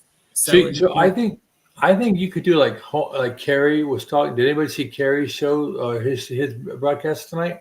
I mhm. did. Saw a little bit of it. Carrie whipped out a business card that has some of this carnivore way of life benefits and information. I think we should all, maybe we should all have that in a card available to say, look, you're hearing words and associate them to ideas that you've gotten, and I'm not going to poo-poo your ideas, but let me tell you what it's done to me. Mhm. This is my year-over-year blood test, right? And just say, here it is. Now, I'm here to tell you that I'm resilient, I'm happier, all the good things we talk about. But here it is. And to have that so we don't sit there, well, I can get it to you. You know, Carrie, when you do anything, when you're sitting in a room and they're talking about that IT upgrade, right? And Mhm. somebody who counts beans is going to sit there and say, oh, because you do the business intelligence, show me my ROI, Oh, you yeah. know? Right? Well, that's your ROI card right there, right? My return on investment is drop my triglycerides, my HDL is up, my bone density is fine, and et cetera, ad nauseum. And A1C is always less than, it alternates between 4.8 and 4.9, or it has the last few years. I go for more labs in about 10 days. what about your TH3 and stuff like that? The hormone thyroid things. I have not had like a detailed thyroid panel, but as far as we can tell, I mean, my thyroid, I mean, that's good. It's all good. Well, then you could couch that as saying, my general practitioner says my thyroid doesn't have any issues because of all the other, Hmm. interdependent type of things, because it's a cascade effect, right? Hmm. Oh, it is. So I think And I am going to ask for, I've never had a fasting insulin good done. on you. So I'm going to ask for that. And I'm also going to ask for a D25. I've never had my vitamin D measured ever. I looked through all my labs and didn't see it. So I have no idea what it is, but I take 10,000 international units a day. So for Woodster and for Karen, let me ask you: have you all got baseline blood work done at all? I have. Not I this did. year. I did last year. Okay. I did some. So I started on carnivore in October of last year. And then I think in February of this year, I did some. And then I did them again. Let's see, I think it was in June. So I do have numbers. I guess which ones do you want to know? Well, If I can remember them off the top of my head. Well, see, it's not so much for me to know, but I think that is our calling card, right? In business development, I don't know how many of you have done business development or sales, but you have your elevator pitch, right? And your elevator pitch is something you can tell someone in an elevator in 2 to 3 floors that gives them the impact statements, what we like to call bottom line up front in the military, right? And I would say, took my triglycerides from 400 pre-statin prescription to 72 in 60 days, right? You've got their attention. Anybody who sat in their doctor's office and had the statin talk, anybody of us who've been out there and seen how statins can be detrimental to your health, if I tell you I don't have to do the statins, or I don't have to take the insulin, or I'm off of my high blood pressure medicine, which drives up your insurance costs, it doesn't take an hour and a half of oratory skills to say that. And someone will go, okay, time out. What are you doing? Right? I think if we become more conversant in the language that is effective, then we do a lot of help. Because Carrie, someone's going to come up to your work and go, hey, and by the way, there you go, you're back. by the way, what's going on? You say, well, all I know is my triglycerides are here, my HDL is here, my bone density is good, and I'm off a certain medication, whatever, right? They're gonna ask you after that. You just give them the accomplishments, right? And they're gonna come to you after well, tell me how you did it. Instead of leading with, I'm doing this new thing where all I eat is meat. Okay, I'm done. I'm tapping out. Mm-hmm. My cholesterol last time was 98, and my doctor told me that was high, and he upped my Lipitor. Wait a minute, your what cholesterol? Which was that? My cholesterol was 98, and as long as it's below 100, you're all right. Yeah. Is that your LDL or is that your total? Total, I think. That's awesome. I stopped taking it after I watched Dr. Barry's video about how bad low. it is. And that's like really low. If that's your total cholesterol, that's... I don't know. Maybe it's not. I don't know. I don't know that much about the test, but I just know that was the one that they said should be 100 or less. And I looked at my test and it said 98. And he still upped my Lipitor. Yeah. I stopped taking it. I don't need that crap. No, that stuff is terrible. And I'm getting ready to cut out my Januvia. I don't have very many left, but I've struggled with blood sugar. I've got all my numbers. I just went through them. And I worked real hard to get them down into the low to mid 100s. Low after fasting and mid after I ate. And I thought that was good, but that was still too high. Since I've been on carnivore, after my normal fasting, and I'm not fasting anymore, I'm trying to do a 24. Sometimes I can't. Sometimes I can only get to 18, and I'm so hungry I got to eat something. So then I do 18.6. But that should be good enough. Oh, yeah, absolutely. And my problem is I can't eat enough at one time because I've been dieting for so long and starving because that was the only way I could lose weight, that my stomach has probably shrunk up to the size of a walnut. And I just can't fit much in there yet. How long have you been on this carnivore way, Karen? I'm on day 70 right now. All right. All right. Well, I am learning that the recovery period for people is very individualistic, but that for the longer you've been unhealthy, the longer a person has been unhealthy, the longer time it is before the body gets healthy through this way of eating. So you take Woodster, 29, 30 years old there, buddy? 29. Yep. 29. He's going to respond a lot quicker than me at 61. And me at 66. I've been overweight and carrying medical problems since I was 40 years old. So for 21 years, right? My recovery, my time to get back to health through a proper human diet, it's going to be much different than his. And yours will be too, based on the other impacts. So I have asthma, and I have sleep apnea, and a lot of cervical spine issues, and things of that nature. So my path is going to be a lot longer and more arduous, doing the same things. And I'm sure for Carrie, coming from where she's at now, that path to healing is so much different.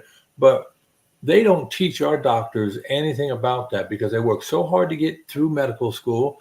They work so hard to stay out of a malpractice lawsuit through the standard of care.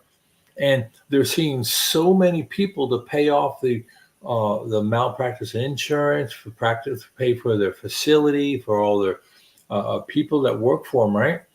They're trying to run 60 people, 45 people a day. That's the nature of their business.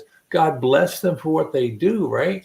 And that's why I think it's incumbent upon us to do everything we can. And that's why I think we should know, my opinion, we should know at the drop of a hat, our triglyceride, HDL, LDL, A1C.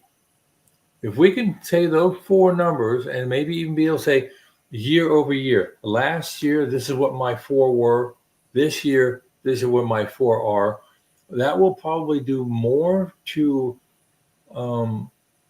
reinforce what people are seeing in front of their eyes, because they see you. What's this? People you work with have got to be seeing a physiological change in your body shape. I haven't had anyone mention it, but there's people that I do work with that I've told about it.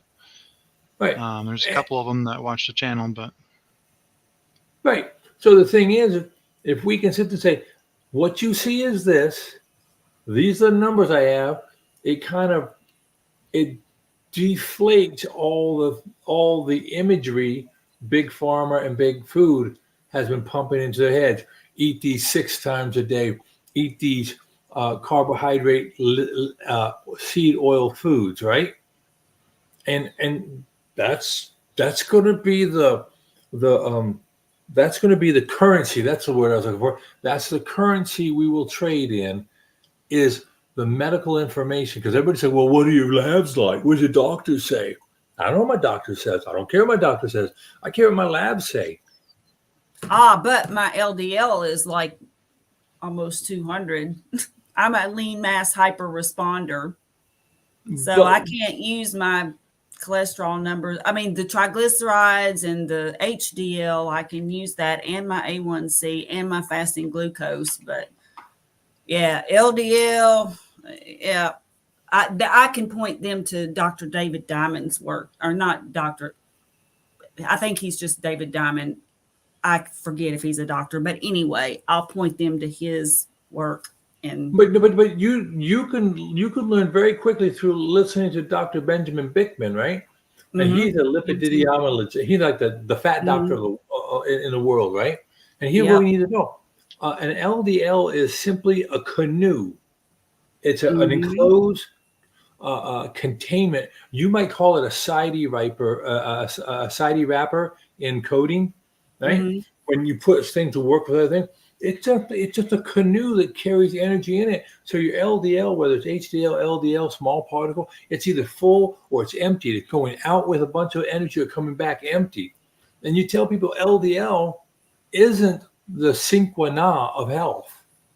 Oh, I know it isn't, but there are people who think it is. So, but yeah, like all my other labs, I could definitely use as examples, but I would have to refer them to, like you said, Dr. Bickman or someone else to clarify, because they're going, if they see an LDL of like, I'm serious, mine was like 199 or something. It was ridiculous. My doctor about had a cow initially.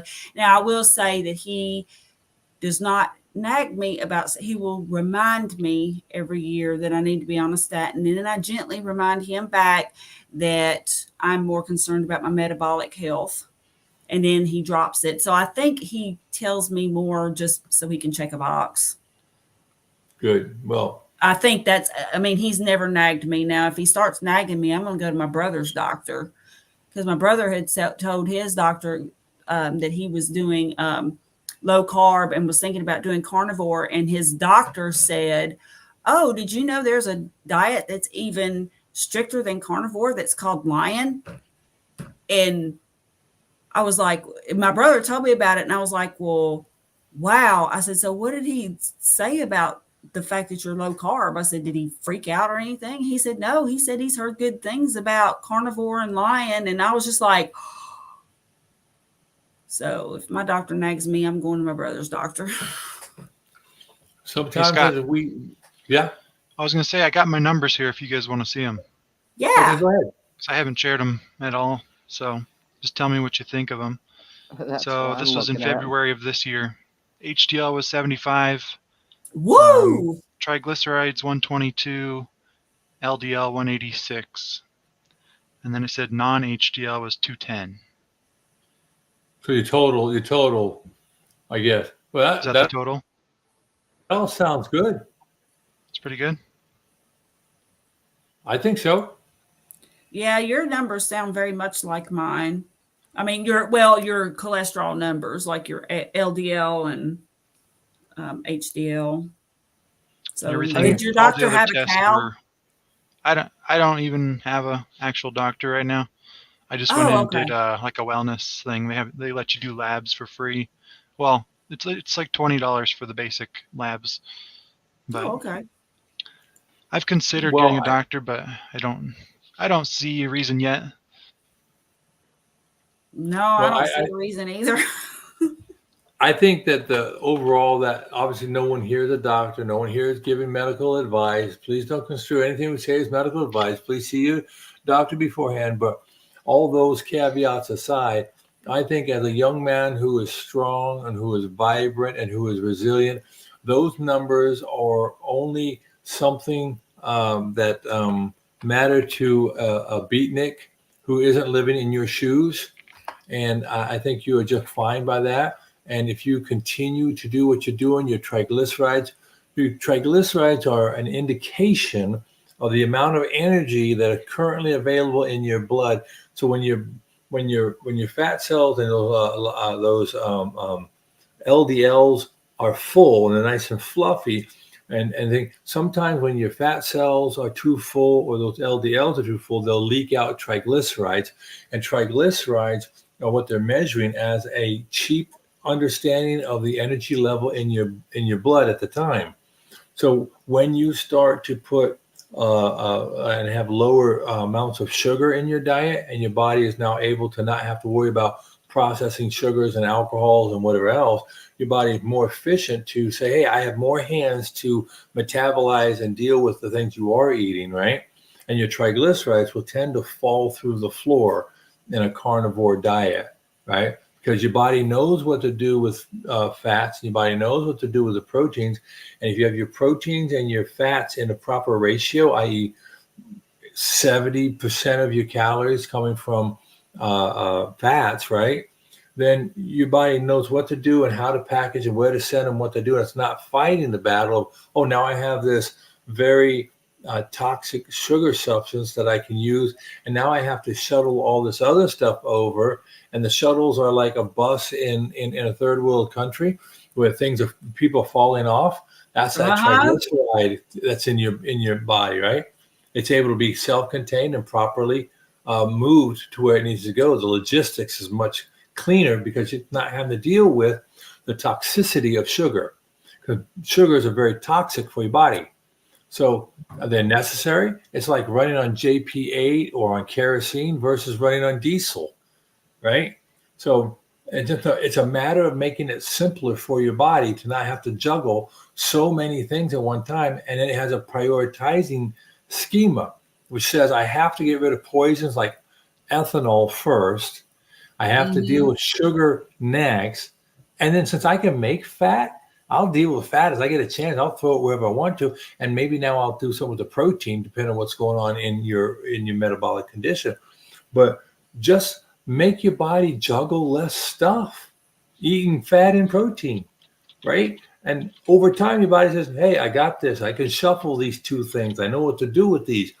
But when we add all these other chemicals into our body, all we're doing is creating subroutines, which would, if you have an IO port and you don't keep it clean and rebooted, right, you're going to find fragments of data sticking there. So it's all over again. It's a simplification for a process that your body is better off doing.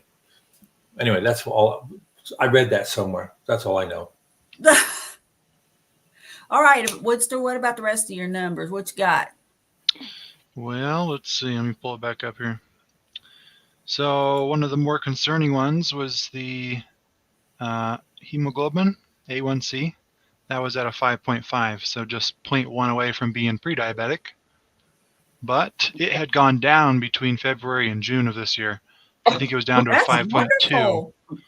I don't have June's numbers with me right now. I just have the screenshots here from February. So I think you're awesome, and you're in the right trajectory.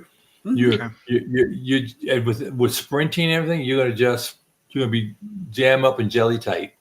Right. Slowly but surely we'll get there. Yeah, I think your numbers are really good. Now I'm not a doctor, so yada yada disclaimer, but I think that your numbers are great. Yeah, from the videos I've watched, they're pretty standard for a carnivore, and they're in the range they should be. So It's good. Well, if it makes you feel any better, when I was really unhealthy at the end of 2016 and first went to the doctor for the first time after a really long time, my A1C was 14. So there you go. It's not that now. It's about 4.7 now. But yeah, that's how bad it was. Mm-hmm. But we all always need to make sure we understand one number is in a sea of numbers, and it's in a spectrum, you know. So when we like what you're saying there, Woodster, you're in a great trend. You're doing the right things. You're giving yourself a lot of exercise. You're putting the right fuel in your body. So we doctors tend to get really hung up on a number, and then they react to a number without looking at the spectrum of indices that are your life. And when you pull on one over here, man, it changes this other cascade event. And so we as patients can do just like Karen said. I'm not doing them statins. I'm not upping my statins. You know, doc, you never mentioned that I could avoid this by changing my dietary habits or my exercise habits, right? I'm taking those under control, and I'm going to see. We'll come back in 3 months and revisit this. But they are too happy to put us on statins, to put us on blood pressure medicines, to put us on metformin, which really isn't a horrible drug, but you know, the pre-diabetes thing. When all you really need That's to do, another one I have to get rid of. yeah, some push-aways, right? Some push-aways from the table, and when you're at the table, bring the right food in. The only thing right, I what have will right you- now is LDL, and my direct LDL is 100. That was from last year.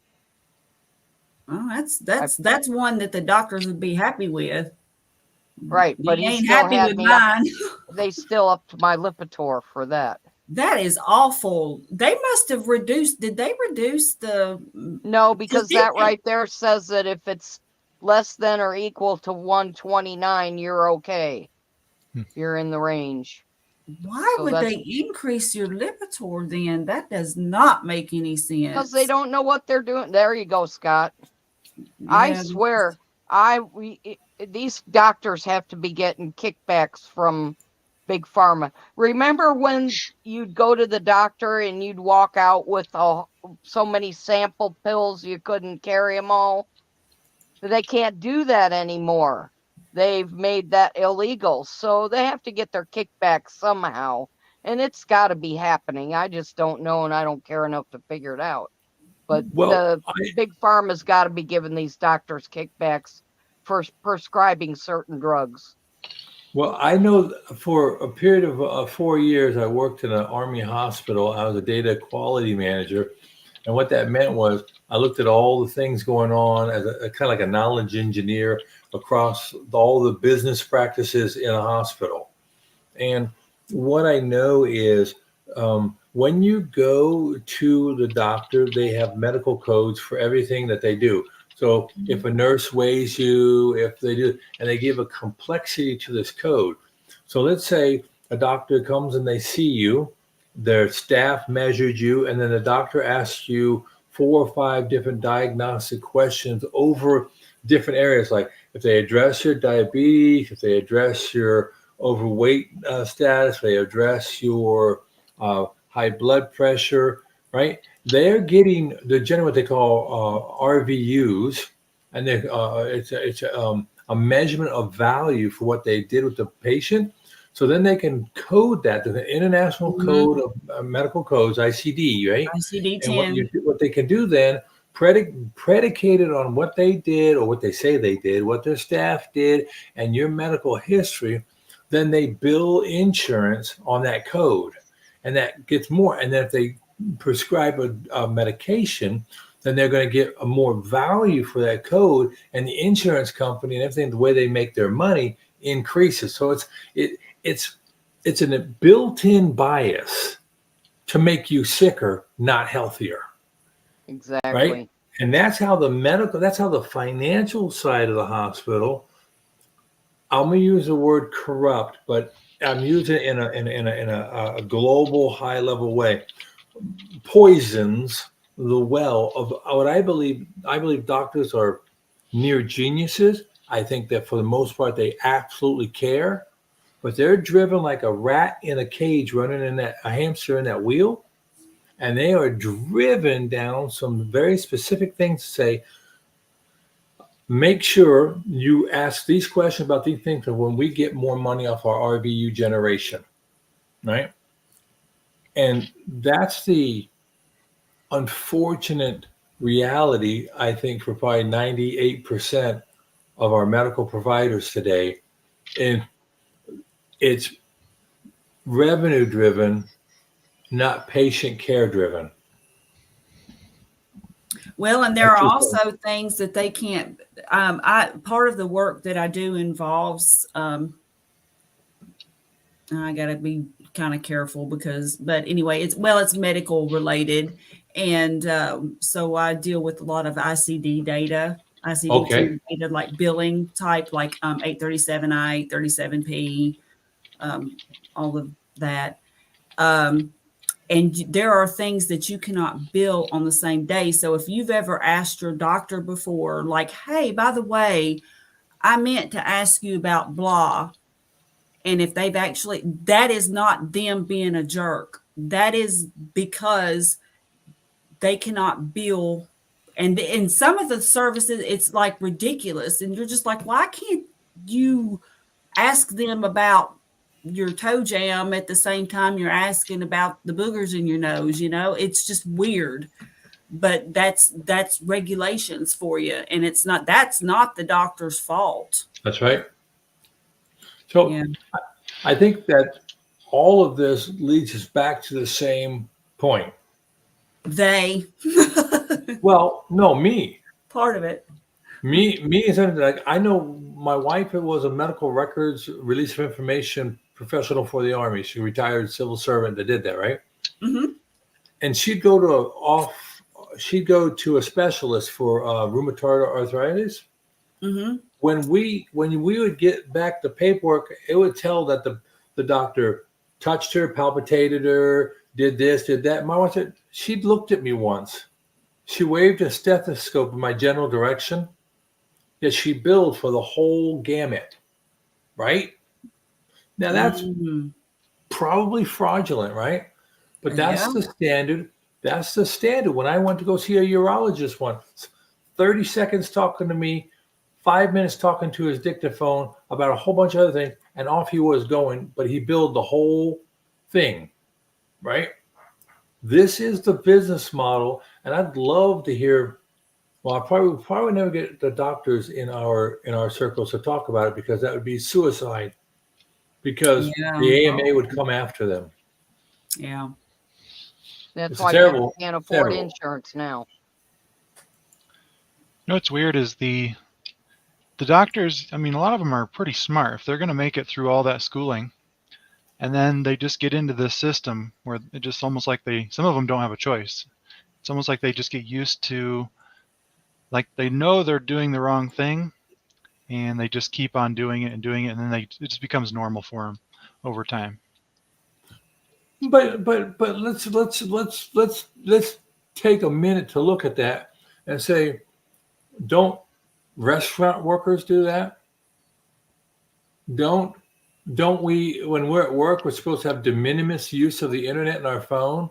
Are we always Johnny on the spot and always giving every minute of our day to our employer? Or is there like a Scotty, hey, I'm going to spend an extra 15 minutes on Monday talking about at the water cooler, talking about football?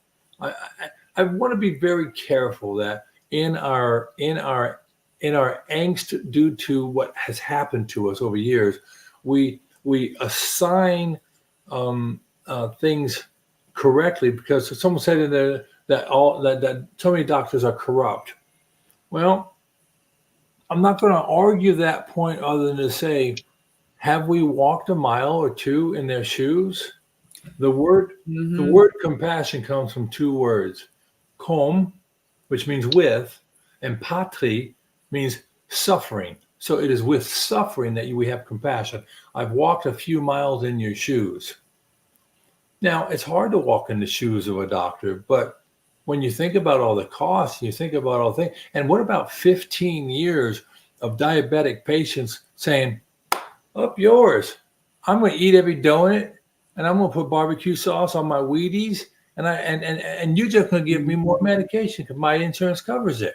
What do you think that does to the soul of a doctor? Yeah, that's true. And Dr. Berry says that they're all dudes and chicks. Like if you read his book, Lies My Doctor Told Me, I mean, he actually presents a case that, and there again, I actually did at one time have a doctor who was very snooty, to, use the whole appeal to authority thing on me once. This was not my primary care doctor. This was a specialist. And needless to say, I never saw that doctor again. But Dr. Berry does, point out that, and what you were saying, Scott, about the amount of education, and then plus the hoops that you have to jump through for billing and for just, and then you have to tick the boxes, and they're on the computer more. They're filling in all these forms and blanks, and so bad behavior is never excusable necessarily. But when you stop and think about what they probably went in all bright-eyed and bushy-tailed, they were going to save lives, they were going to help people, and then they got stuck in this mucky system. And I'm sure, and then they've got student loans they got to pay off. They've got, and everybody jokes about their nice cars, and they probably do have nice cars, but they're probably also paying out the wazoo in payments. And so basically they're not any better off than anybody else because they're paying back student loans. They're paying high car notes. They're paying these high house notes. They're stressed to the max. And there again, I'm not excusing ugly behavior, but at the same time, when you look at it that way, I feel for them. And then if somebody is rude or condescending to me, I'm just going to not see them again. Yes. I'm sorry, diarrhea of the mouth, and it's getting later. I might be punch drunk or something. I don't know. Well, I think we all are pretty much preaching to the choir here. We understand that this is the state of play, but it brings it right back to the original premise. We are the captains of our ships. And if we can go to our medical providers informed and with grace, we'll probably get a lot further along than we will by being confrontational. Mm-hmm.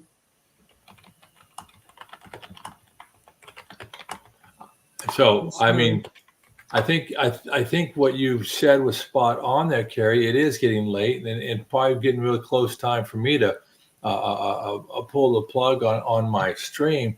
But, it is in these venues that we will hone our own thoughts and become more capable in making a defense or talking about things. And I think each of us brings to bear important aspects of how do we interact with our world. Eventually we're going to have to leave our camp, our tribe, and face the world when we go out into it. And here we're hearing ways to sit there and say, when someone says, hey, you guys are crazy, I don't know what the heck you're doing, because we're fighting. How many years has it been since Eisenhower was our president? Anybody know? Is that mid-50s? Mid-50s, yeah, right? in the mid-50s, like 50, yeah. 56 maybe. Mm-hmm. When Ike Eisenhower had his heart attack, and the senator from South Dakota, they all started doing all this stuff with the food pyramid, and they said that Ike had his President Eisenhower had his heart attack because he ate a lot of red meat, because the cigarette lobby had that all tied up, and he was smoking 3 packs of Camels a day, right? Non-filtered Camels. Right, non-filtered. So so it was like the more bad of bad, but right. But so you found one group to demonize another group, right? To shift the blame. So we're fighting 70 years of programming. We're only going to be, I feel, we're only going to be successful when we can be conversant in the currency that's being used today, knowing that there's another currency out there like mental acuity,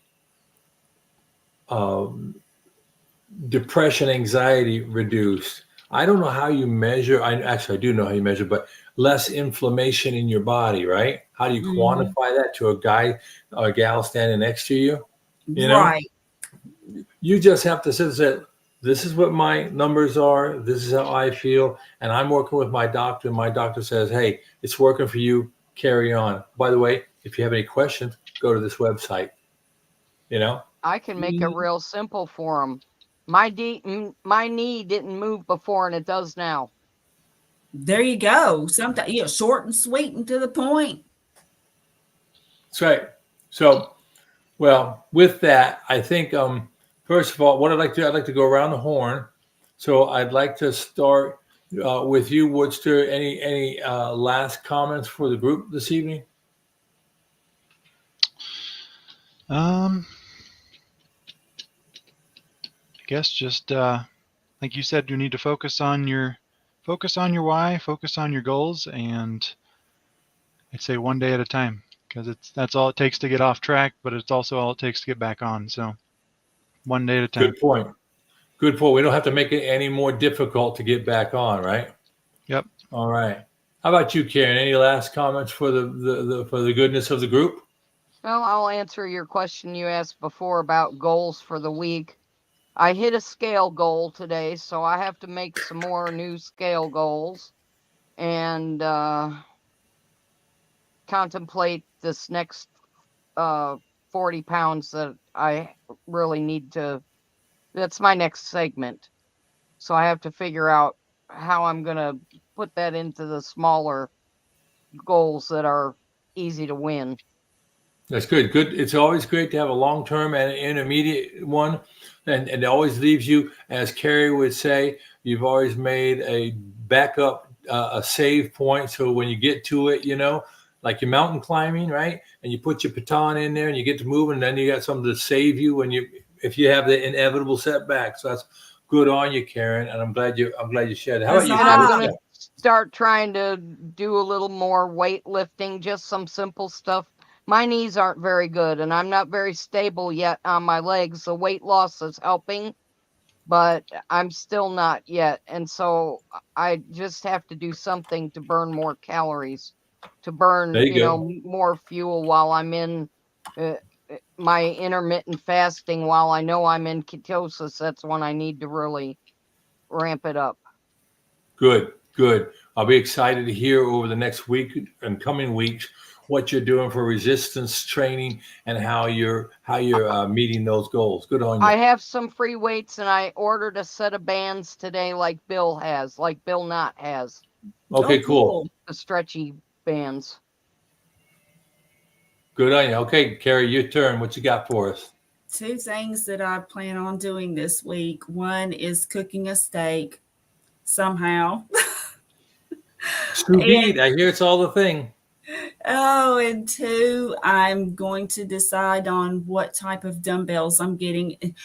Not what type, but what brand, because I'm wanting to start doing the slow burn exercises. And what you do when you do that, it's other people, there's another term for it. But anyway, basically you're lifting the heaviest thing you can lift, but you're lifting it very slowly, and you only get in like 2 or 3 reps. And the problem with that is you're not using the same weight for each exercise. So I want to make sure that the plates are easy to take on and off, to attach and reattach, detach and reattach. So I'm just got to do some research into that, but I'm more likely to do those than I am to go to a gym. And I already know that. I go walk, I meditate every morning, then I go walk for about generally 1.5 to 2.5 miles, depending on the route that I take. And then I log in for work at 7. So I just know that at the end of the day, I'm not going to go to the gym. I'm not going to do it. So I need to get the weights to have here, and I just got to decide what to get. And that's important. If you got to know where your hills that you're going to die on or the ditch you're going to die in, right? Mm-hmm. I would recommend in your search for information, you search and learn about what you need to do to get your tendons and ligaments strengthened before you lift the heaviest weight.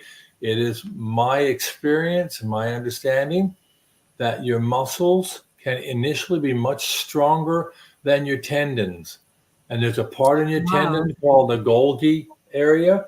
And what it Mm-hmm. does is it tries to save the muscle and everything from getting damaged. That's why you'll get cramps at times. That's why acupressure works, because it takes about 30 seconds of pressure on that to let it reset. But Mm-hmm. if you talk to Robert Bubba Baker, he was on here a little earlier. He's Uh-huh. a power lifter.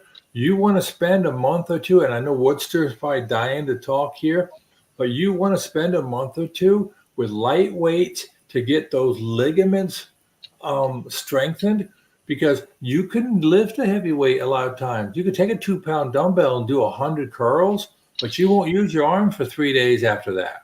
And you could actually get a bicep curl, a bicep muscle tear. Mm-hmm. So do some research with that type of idea about, if you're a beginner lifter, what do I do to strengthen my tendons? And I highly recommend body weight exercises. Oh, I already do those. Okay, good. So do your research to make sure that your ligaments and your tendons are prepared for the assault that you're going to put on. Because like Woodster went into sprinting, and I'm sure, he stretched out, he warmed up. Stretching out cold is worse. It's better that you do some movement and then do your thing and stretch out in your cooling down phase. But do that research to make sure that you are as safe as possible with your tendons, because you tear something and you'll be a believer about a lot of things. Yes, you will. And I just want to tell everybody that I've truly enjoyed this. This has been so much fun. And I love actually putting faces to the names. And I just enjoy the camaraderie and the support. So I love you guys. And that's all. And everybody have a happy Monday. Well, pulling it down here to the last part here. First, I just want to say thank you to the people who were kind enough and brave enough, if you want to say, to come on and put their faces on the camera. I appreciate you each coming in here and sharing this evening. And Woodster, I like what you're doing with your DSLR. We're trying. You might want to bring you're either looking at a screen, you got a lot of off-camera look. Yeah, the camera's over here. So when you go, my cord I is like that. 3 feet long, so I can't get it over in front of me. Man. Like I said, I'm just testing it out. I understand that, but as you look back to it, as we're iron sharpening iron, we'll work on that. Karen, thank you for coming in. I've never had the opportunity to have you on screen before, and you just jumped in, so thank you. And we are so lucky to have you here, because you are, if in all things, you are absolutely to the point. There's no beating around the bush, and I think that's an important thing for us to have in this community. So thank you for coming on. And No problem. And Carrie, thank you. I see you out there. You're all over the place, and now I get, like you said, the face and the name. And I just hope that everybody really has a fantastic week. And for all the people out there in the comment section, appreciate you for doing things. If you haven't followed everybody who's been either in comments or otherwise, please take the time to do that, because that's another way we will grow our community and get our voices heard. And real quick on that note, I have a new channel that I started under this name, Karen's Carnivore Journey. I just haven't done any videos yet. I'm working on, that's another goal for this week. I sat and wrote out last night about, notes for 3 different videos. I have one short that I put there, but I haven't published it yet because there was nothing to go with it to explain it. So that's also on my list. But look for videos. Is it all one word? Soon. Is it all one word, no spaces? No, it does have spaces. It's written just the way I have it in the box here. Okay. All right. I'm not seeing it. I looked it up. I don't see the channel yet, but keep looking. Probably because there's no videos there and it's not active, really. I have to publish something, I think, before you all can see it. Well, okay. What we'll do is now, if anybody wants to reach me, all you have to do is go Carnivore Scott with no spaces at gmail.com. And I'll respond, and we can work things out. Maybe Karen, when you have an opportunity to get something published or do something, let me know through an email so I can get to it and I can publish and share and like, and we can generate the algorithm interest. I Fair will. enough? I can send you a link once I get it going. And my email address is also in my about section or whatever on my channel, but it's my metamorphosis, one word, at gmail.com. All right. Sounds great. So again, thank you all. You all have a blessed evening and a great week ahead. And we'll see you around the network somewhere. Okay. Oh yeah. We'll be running into each other soon. Probably tomorrow. Bye everybody. Good night. Okay. Good night. God bless. God bless you too.